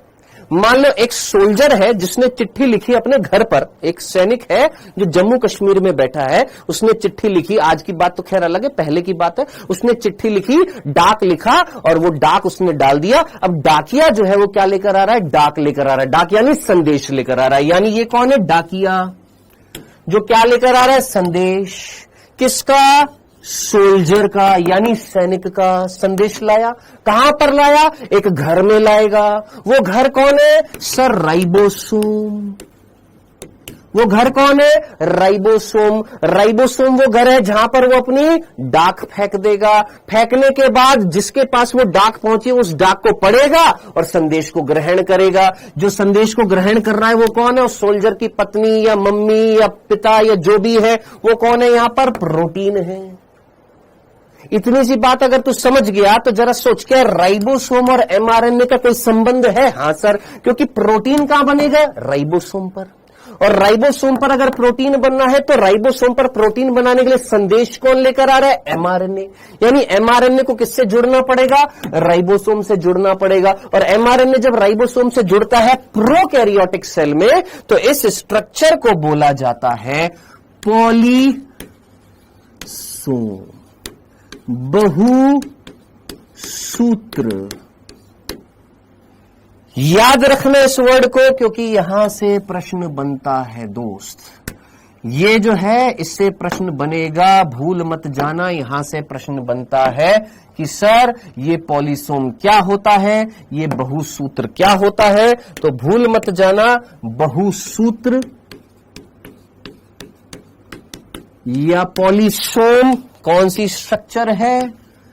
याद रखना, भूल मत जाना कि बहुसूत्र पॉलीसोम वो स्ट्रक्चर है प्रोकैरियोटिक सेल में जहां कई राइबोसोम किससे जुड़ जाते हैं? एमआरएनए से जुड़ जाते हैं। ये था हमारा इतना सा राइबोसोम जो आपने पढ़ना था। जो टोटल कितने हो गए? इसके 9 बिंदु हो गए हैं। 9th बिंदु जो था वो याद, 10वां बिंदु था, इसको हम 10th बिंदु बोल देते हैं। यहां पर 10th बिंदु कि राइबोसोम एमआरएनए से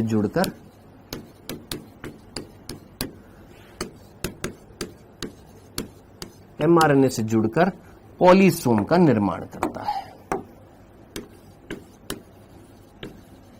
पॉलीसोम जिसको हमने बहुसूत्र बोला है, बहुसूत्र का निर्माण करता है।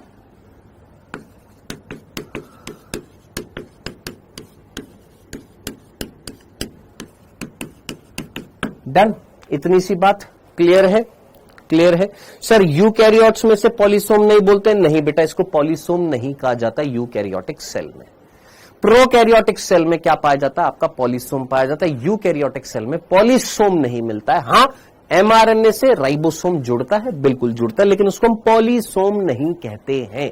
भूल मत जाना, उसको हम पॉलीसोम नहीं बोलते, क्योंकि एक राइबोसोम से एमआरएनए जुड़ता है और फिर वो एक एमआरएनए सरकता हुआ चलता जाता है और फिर प्रोटीन का निर्माण होता है। तो याद रखना, ये सिर्फ और सिर्फ प्रोकैरियोटिक सेल में वर्ड यूज में लेते हैं। कौन? बहुसूत्र पॉलीराइबोसोम।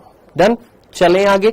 यहां तक की बात। एक लास्ट बिंदु, बस इतना सा लास्ट बिंदु राइबोसोम पे। राइबोसोम जो होते हैं, इनका आकार कितना होता है?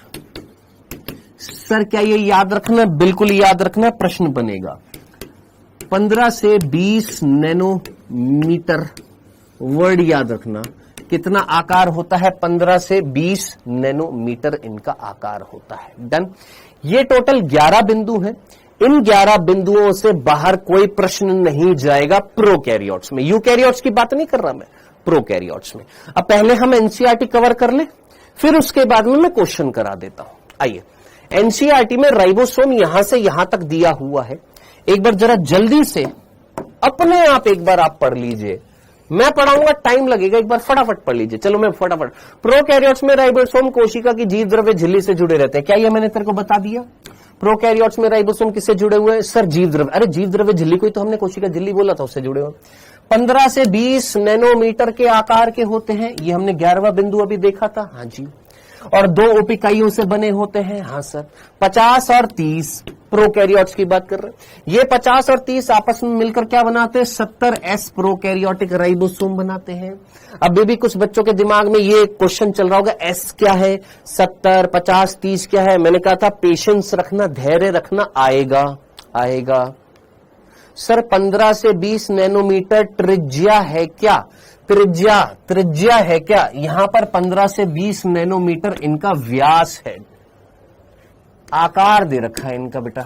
यहां पर त्रिज्या कुछ नहीं दे रखा है, जस्ट सिंपल साइज दे रखा है। 15 to 20 नैनोमीटर इनका साइज है। यहां पर कहीं नहीं लिखा हुआ कि ये त्रिज्या है, कि लंबाई है, कि व्यास है, कुछ नहीं, सिंपल आकार है ये। ठीक है। राइबोसोम के ऊपर प्रोटीन संश्लेषित होता है, ये हमने पढ़ा था। इनको राइबोसोम को प्रोटीन की फैक्ट्री बोलते हैं। बहुत से राइबोसोम संदेशवाहक आरएनए यानी एमआरएनए से जुड़कर, संबंध होकर एक श्रृंखला बनाते हैं, जिसे बहुराइबोसोम मीन्स पॉलीसोम। बहु का मतलब क्या होता है? बहुत सारे। बहु मीन्स बहुत सारे, राइबोसोम मीन्स राइबोसोम, यानी बहुत सारे राइबोसोम एक धागे से जुड़ गए हैं और मिलकर क्या बना रहे हैं? पॉलीसोम, जिसको हम बहुसूत्र भी कहते हैं। बहुसूत्र का राइबोसोम संदेशवाहक आरएनए से संबंध होकर प्रोटीन निर्माण में भाग लेता है। यही चीज मैंने तेरे को यहां पर बताई कि ये जो बहुसूत्र जो था, जो किससे बना हुआ था? सर कई सारे राइबोसोम जब एमआरएनए से जुड़ जाते हैं तो आगे चलकर क्या बनाएंगे? सर कई सारे राइबोसोम जब एमआरएनए से जुड़ जाते तो आगे चलकर क्या बनाएंगे? सर प्रोटीन बनाएंगे। ये चीज थी जो तेरी एनसीईआरटी में लिखी हुई थी। अब बता, एक एक लाइन में रिपीट करके सारी चीजें तेरे को रिवाइज करा दी है। ये पूरा हमने क्या पढ़ा? राइबोसोम। ये पूरा हमने क्या पढ़ा? रोम झालर। इससे पहले हमने पूरी क्या पढ़ी थी? मीजोसोम। सब कुछ हमने कवर कर लिया है। अंतःवृष्ट पिंड ऑलरेडी हम पढ़ चुके थे कि जो बचा कुचा पदार्थ है, जो अभी अनुपयोगी है, जो बच जाता है, उसको एक कोशिका के अंदर, प्रोकैरियोटिक कोशिका में एक जगह पर स्टोर कर दिया जाता है, जिसके ऊपर कोई आवरण नहीं होता। इसको हम अंतःवृष्ट पिंड बोलते हैं, जो 3 प्रकार का होता है। या तो गैस के रूप में संचित होता है, तो गैस रसधानी जो नील हरित शैवाल या बैंगनी या हरे बैक्टीरिया में मिलेगी। साथ ही साथ मैंने बताया दूसरा बिंदु कि भैया यहां पर अगर अकार्बनिक होएगा तो फॉस्फेट कणिका, आयरन की कणिका, लोहे की कणिका, इनके रूप में, सल्फर की कणिका के रूप में बैक्टीरिया में मिलेगा। तीसरा मैंने बोला था भोज्य कणिका के आधार पर, यानी भोजन के रूप में स्टोर हो जाता है। ग्लाइकोजन कणिका सभी बैक्टीरिया के अंदर, नील हरित शैवाल में साइनोफाइशियन कणिका के रूप में। ये चीज हम लोगों ने यहां पर पढ़ी थी, तो ऑलरेडी ये पढ़ चुके हैं, ये सारी चीज कवर कर चुके हैं। ये डायग्राम जो है पेज नंबर 92 पर आता है, प्लांट और एनिमल सेल के बीच का डिफरेंस है। इसके बाद स्टार्ट होता है यूकैरियोटिक कोशिका। इस यूकैरियोटिक कोशिका में जो यहां से यहां तक के बिंदु है, इससे संबंधित भी मैंने आपको क्वेश्चन दे दिए थे। कहां पर दे दिए थे? यहां पर दे दिए थे। अगर आपने कल क्वेश्चंस की प्रैक्टिस करी हो तो आपको कुछ क्वेश्चंस मिले होंगे, ठीक है। एक बार इस पेज से संबंधित जो क्वेश्चन बन रहे थे वो एक बार मैं आपको दिखा देता हूं। ये वाला हम लोगों ने कल कर लिया था, ये वाला भी कर लिया था, ये वाला भी कर लिया था, ये वाला भी कर लिया था। इसके बाद ये वाला रह रहा था, एक बार जरा जल्दी से कर लीजिए इसको। सर शॉर्ट नोट्स कैसे बनाएं? जो मैं यहां पर बिंदु लिख रहा हूं उसको शॉर्ट में लिखता जा। सर माइक्रोस्कोप की सर्च किसने करी? जेनसन ने।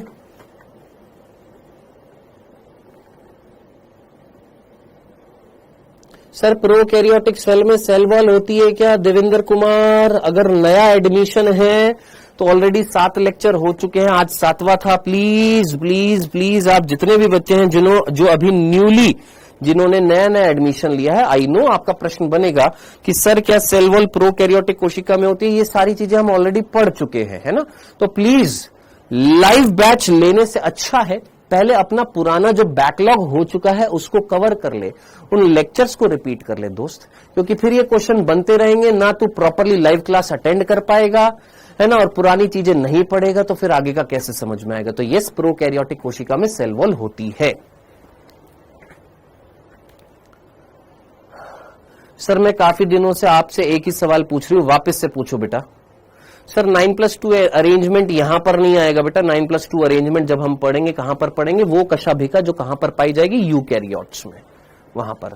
What is nuclei? सर जो वो न्यूक्लियस जो होता है ना, न्यूक्लियस, इंडिविजुअल न्यूक्लियस को हम न्यूक्लियाई बोलते हैं।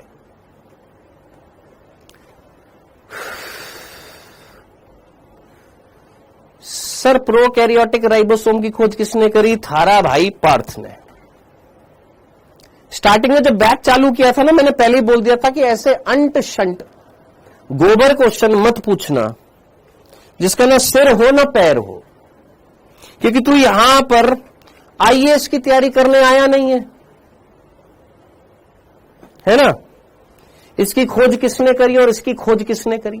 लास्ट टाइम जब आएगा तेरे को चीजें पता नहीं होंगी, बस तू खोज ही खोज करता रहेगा। सर क्या पढ़े, समझ नहीं आ रहा। मैंने कहा जो मैं तेरे को पढ़ा रहा हूं और जो मैं तेरे को क्वेश्चन दे रहा हूं, प्रभु आप इतना कर लीजिए, कृपा होगी, बस इतना।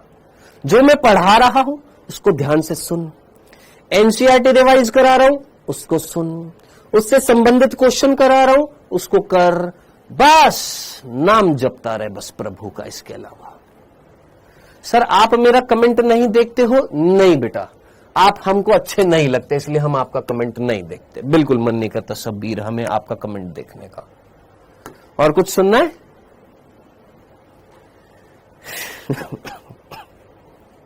हाँ जी। गलत कथन चुने। जीवाणु कोशिका भित्ति पेप्टिडोग्लाइकेन से बनी होती है, क्या ये सही है या गलत है? सर ये तो बिल्कुल सही है। रोम और झालर जीवाणु कोशिकाओं को गति में शामिल होते हैं, क्या ये सही है या गलत है? सर बिल्कुल गलत है। आज ही तूने पढ़ा है रोम और झालर जो होते हैं क्या वो गति प्रदान करते हैं? नहीं सर। साइनोबैक्टीरिया कशाभिका रहित कोशिकाएं होती हैं, बिल्कुल सही है। याद रख लेना, साइनोबैक्टीरिया में कशाभिका नहीं मिलती है। ये चीज हम यहां पर एक बिंदु यहां पर लिख सकते हैं, कशाभिका किसमें अनुपस्थित होती है। एक अतिरिक्त चीज है जो हम यहां पर किसमें ऐड करेंगे, कशाभिका जो है वहां पर ऐड कर सकते हैं। कौन सा? ये 5 बिंदु हो चुके हैं और 6ठा बिंदु हम यहां पर लिख देते हैं, इसको थोड़ा सा छोटा करके। प्लीज ये जो स्लाइड आती है, इन स्लाइडों को बाद में देखने के बाद जब आप नोट्स बनाए तो इन पॉइंट्स को जरूर लिख लिया करें अपने नोट्स में। हाँ जी, यहां पर हमारे 5 बिंदु हो गए थे। 6ठा बिंदु आप ये ऐड कर सकते हैं यहां पर, नील हरित शैवाल में कशाभिका नहीं होती है। किसमें? ब्लू ग्रीन एल्गी जो होती है इनमें कशाभिका नहीं होती। तो क्या सर ये मूव नहीं करते? नहीं, ये तैरते हैं। और वो तैरने के लिए क्या चाहिए? उत्प्लावकता, बायोंसी। और वो बायोंसी उत्प्लावकता कौन देता है? सोच।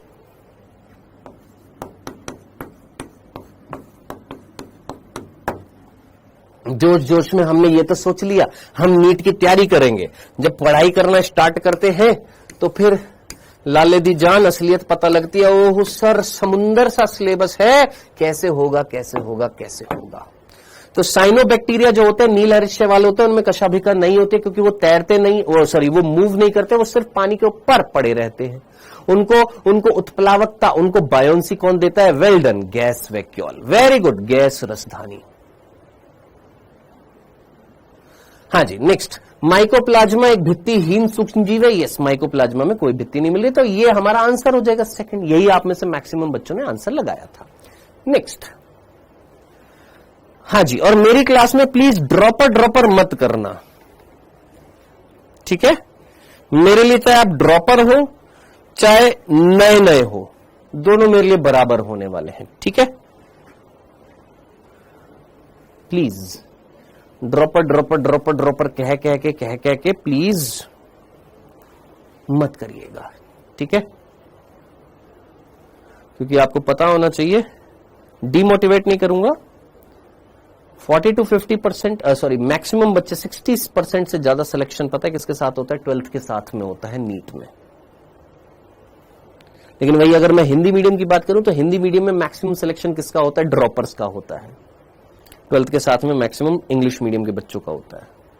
और ये फैक्ट के आधार पर बोल रहा हूं, डाटा के बेसिस पर बोल रहा हूं। निम्नलिखित में से कौन सा प्रोकैरियोट्स में पाया जाने वाला अंत्यवृष्ट पिंड नहीं है? अच्छा, ये हम लोगों ने कल कर लिया था, ये वाला छठा। तो नेक्स्ट, सातवां, फटाफट जल्दी से करिएगा, जल्दी से। सातवां, ये आप लोगों ने प्रश्न कर लिए होंगे, आई होप ये सारे के सारे प्रश्न कर लिए होंगे। सर अभी बेसिक ही चल रहा है। हाँ बेटा, बेसिक ही चलेगा, बायो बेसिक ही है और पूरे साल बेसिक ही चलाऊंगा बायो।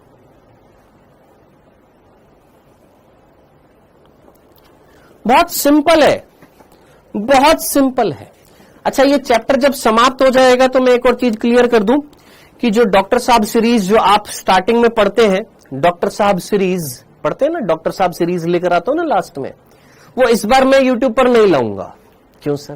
क्योंकि इस बार मैं वो सीरीज आप ही के ही इस बैच में लेकर आऊंगा, हर चैप्टर के साथ में, ठीक है? ये क्वेश्चंस मैं खुद बना रहा हूं, याद रखना। और ये सारे के सारे क्वेश्चन एनसीईआरटी बेस्ड है। और जो डॉक्टर साहब सीरीज आएगी, जो लास्ट में नहीं, इस बार हम इसी बैच में किसके साथ में करेंगे? चैप्टर एंड होने के बाद में करेंगे क्वेश्चंस की प्रैक्टिस, ठीक है? हाँ जी, कशाभिका, सीधी सी बात है, गतिशील संरचना कौन है? कशाभिका, सिंपल सा है, इसमें कोई गलती नहीं करनी चाहिए थी। नेक्स्ट, कोशिका के अंदर पेप्टाइड संश्लेषण कहां पर होता है? जल्दी से फटाफट 8th का आंसर।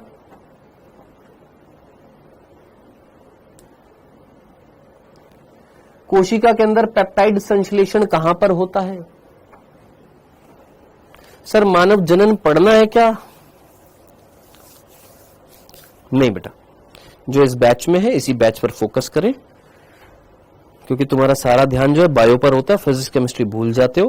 प्लीज यूट्यूब से अपने आप को बेदखल कर लो। लास्ट में आना यूट्यूब पर, लास्ट में यूट्यूब पर आना, जब नीट का टाइम आ जाता है उस टाइम पर यूट्यूब पर जब क्वेश्चंस की प्रैक्टिस कराऊंगा तब वहां पर यूट्यूब जो है इंस्टॉल कर लेना। अभी यूट्यूब से नाता तोड़ दो बिल्कुल। अरे सर मैं बहुत देर से आपसे आंसर पूछ रही हूं, मैं बहुत देर से पढ़ा रहा हूं, मैं नहीं, बहुत सारे कमेंट्स आ रहे हैं, नहीं दिखता बेटा।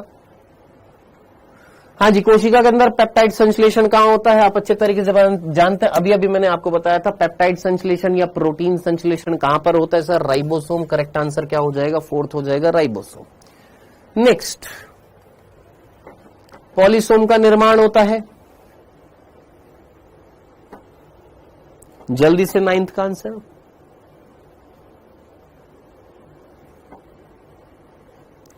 सर हमारा यूट्यूब डिलीट नहीं होता। सर क्या सभी प्रोकैरियोटिक कोशिका में एमआरएनए, क्या लिखा है? वापस से पूछ बेटा। सर इस चैप्टर के बाद में 12th स्टार्ट कर दोगे? यस बेटा, इस चैप्टर के बाद में 12th स्टार्ट कर देंगे हम।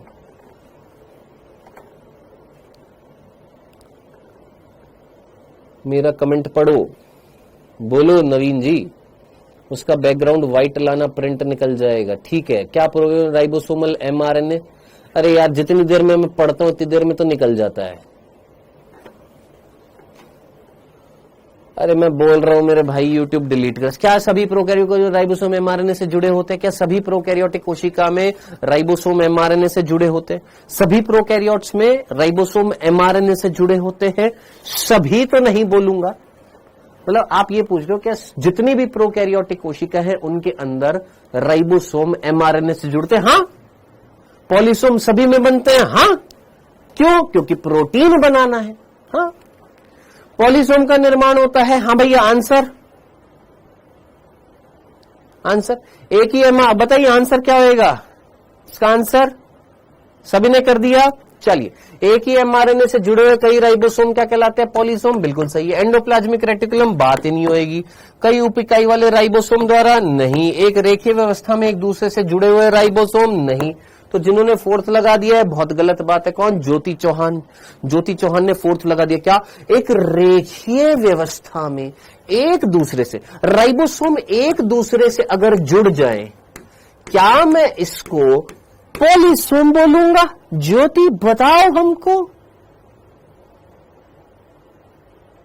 है? बताओ ज्योति, यहां पर इस लाइन का मीनिंग आपको समझ में आ रहा है क्या? कि एक रेखीय व्यवस्था, ये एक रेखा है ना? ये एक सीधी रेखा थी। यहां पर ऐसे रेखा के रूप में राइबोसोम एक साथ कई सारे जुड़ गए। क्या मैं इसको पॉलीसोम बोलूंगा? नहीं। पॉलीसोम कब बोला जाएगा? जब mRNA से जुड़ जाएंगे। एक ही mRNA से जुड़े हुए कई सारे राइबोसोम जो होंगे वो क्या कहलाएंगे? पॉलीसोम। आंसर क्या होगा इसका? फर्स्ट। उजाला यादव बिल्कुल नहीं देखते हैं। निम्नलिखित में से कौन सा अंतःवृष्ट पिंड के बारे में सही है? सर हमको फिजिक्स केमिस्ट्री समझ में नहीं आती, तो बताओ क्या करूं? क्या करूं मैं? तुमको फिजिक्स केमिस्ट्री समझ में नहीं आती है तो बताओ मैं क्या कर सकता हूं? बोर्ड के साथ नीट की तैयारी कैसे करें? जैसे करा रहा हूं वैसे करें। अदर देन और बेवकूफी भरे सवाल अगर कोई है तो। सर क्या राइबोसोम प्रोकैरियोट्स में विशिष्ट है? यस। हर एक कोशिका के अंदर राइबोसोम मिलेगा ही मिलेगा जो प्रोटीन का संश्लेषण करेगी।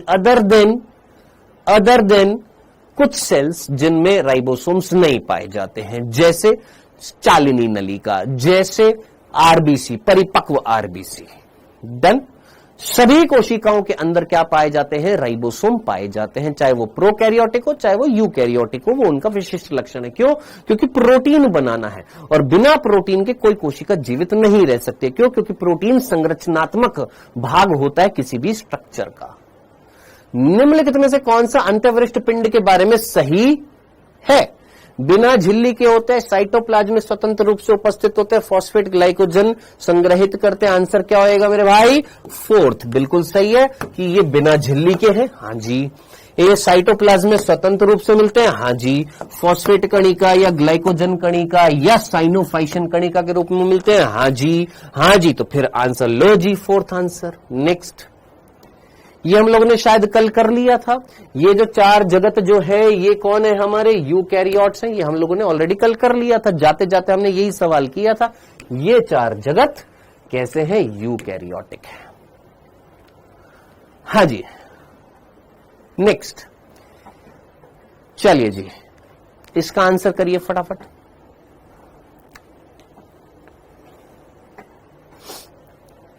आपको पता है मैंने 2 टी-शर्टें पहन रखी हैं। मेरे ठंड लग रही थी आज। मैं इस टी-शर्ट के नीचे एक और टी-शर्ट पहन रखी है और बाहर पता है टेम्परेचर कितना हो रहा है? 44। आग उबल रही है और मेरे को ठंड लग रही है।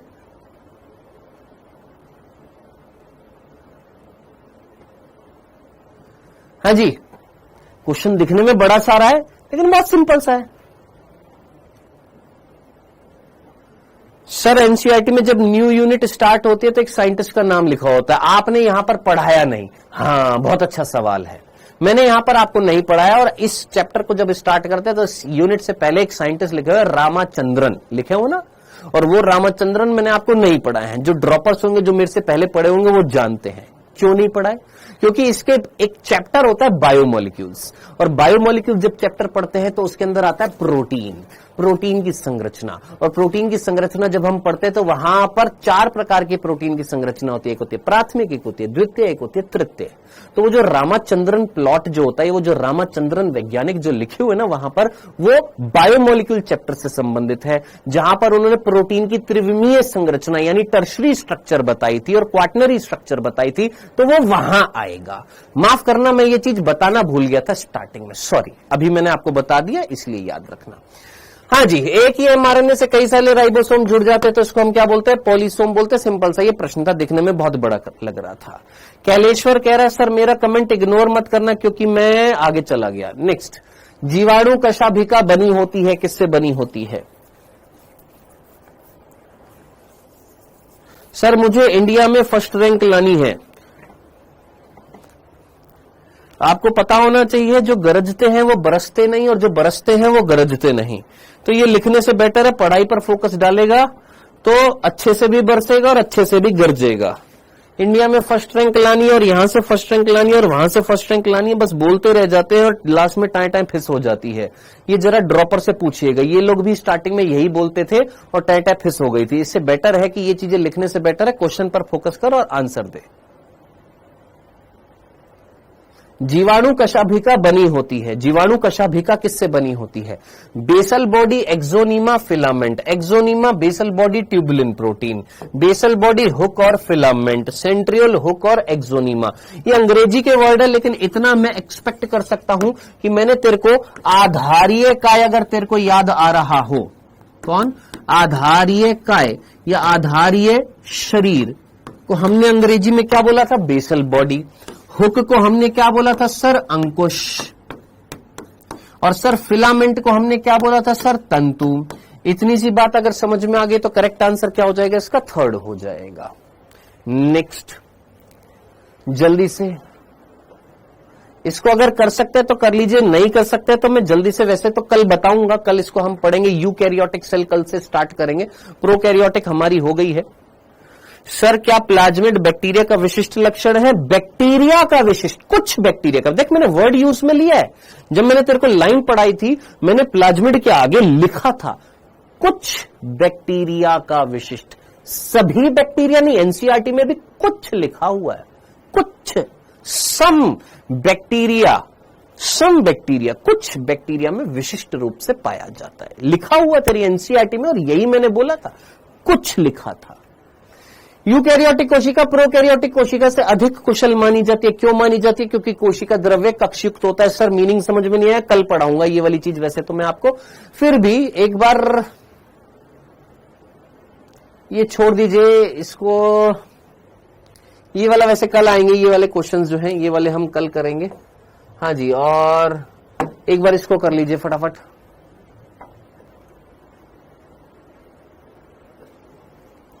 इसको कर लीजिएगा 16 को। सर न्यूक्लियस कहां पाया जाता है? यूकैरियोटिक सेल में बेटा। देखो मैं डांट नहीं रहा बिल्कुल भी, तुमको लग रहा है मैं डांटता हूं, तुम मेरे ख्याल से और दूसरे प्लेटफॉर्म पर पढ़े नहीं हो, और दूसरे प्लेटफॉर्म पर तो और भी ज्यादा मैंने भयंकर रूप से डांटते हुए देख लिया लोगों को। मैं तो फिर भी अभी नहीं डांट रहा, पिछले साल तो बहुत डांटा था, इस साल मैंने बिल्कुल भी नहीं डांटा दोस्त। आज तो वैसी तबीयत खराब है, डांट ही नहीं रहा। हाँ कल थोड़ा बहुत डांट दिया था, डांट नहीं रहा, लेकिन पढ़ाई गया करो ध्यान से। न्यूक्लियस किस में मिलेगा? यूकैरियोटिक सेल में। राइबोसोम के लिए गलत विकल्प का चयन करना था, कर लिया बेटा। सर सेंट्रियोल कहां पाया जाता है? वैसे कल बताऊंगा बेटा। सेंट्रियोल्स जो होते हैं वो आपके जंतु कोशिका में पाए जाते हैं और प्लांट सेल में नहीं पाए जाते हैं।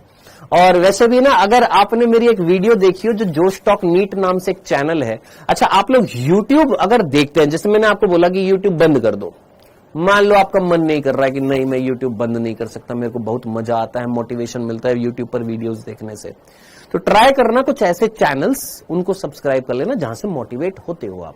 क्योंकि मैंने देखा है जो बच्चे सेलेक्ट होते हैं उनके कुछ सेलेक्टेड प्लेटफॉर्म्स होते हैं, सेलेक्टेड चैनल होते हैं, वो उन्हीं को ही फॉलो करते हैं, जिसमें से एक जोश टॉक नीट नाम से जो चैनल है उस पर वीडियोस आती रहती है। मैं इसलिए नहीं बोल रहा कि मेरा वीडियो वहां पर है, मैं इसलिए बोल रहा हूं क्योंकि यस वास्तव में वहां पर कुछ इंस्पिरेशनल वीडियोस होती हैं बच्चों की जो सेलेक्ट हुए हैं, जिसमें से मेरी एक छोटी सी वीडियो आई थी, चाहो तो देख लेना। वहां पर उस वीडियो में भी मैंने बताया था कि ये जो छोटी छोटी चीज है ना, नीट को पढ़ाने के लिए बिल्कुल बेसिक से चीज को समझना पड़ता है, बच्चे को भी और टीचर को भी। तो सेंट्रियोल्स जो होते हैं, जो सेल डिवीजन में हेल्प करते हैं, जो प्लांट सेल में नहीं होते, एनिमल सेल में होते हैं, तो प्लांट सेल में वो काम कौन करता है, ये चीज भी मैंने वहां पर बताई है। चलिए जी, तो बेटा यहां पर प्रोटीन संश्लेषण में कोई भूमिका नहीं होती, बोल रहे राइबोसोम की प्रोटीन संश्लेषण में कोई भूमिका नहीं है। कैसी बात कर रहा है, राइबोसोम तो प्रोटीन की फैक्ट्री है, तो ये चीज गलत हो गई है, ये गलत है, गलत है, तो आंसर ये है। डन। नेक्स्ट, नीले, हरे, बैंगनी और हरे संश्लेषणीय बैक्टीरिया में अंत्यवृष्ट पिंड कौन होता है? हाँ जी, यस देवेंद्र कुमार, हाँ जी। कार्बनिक रसायन यूट्यूब से पढ़े, क्यों?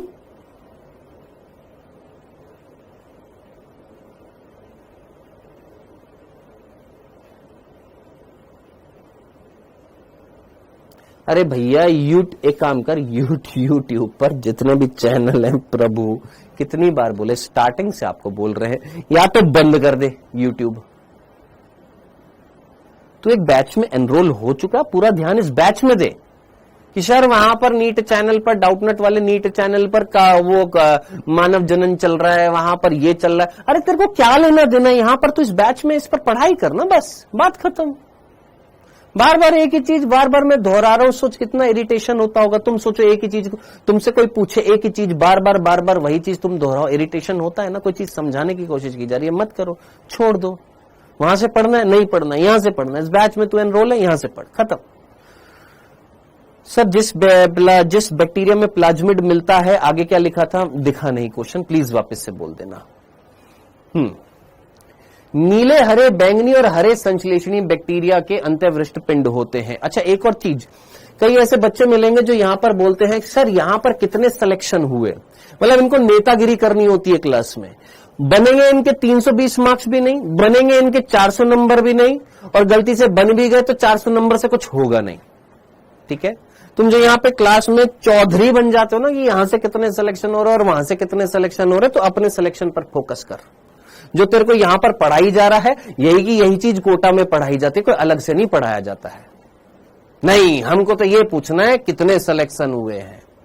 नीले, हरे, बैंगनी और हरे संश्लेषणी बैक्टीरिया में अंत्यवृष्ट पिंड कौन होता है, तो गैस राजधानी जो होती है, ये कौन होता है, अंत्यवृष्ट पिंड होता है। किसके अंदर, यहां पर।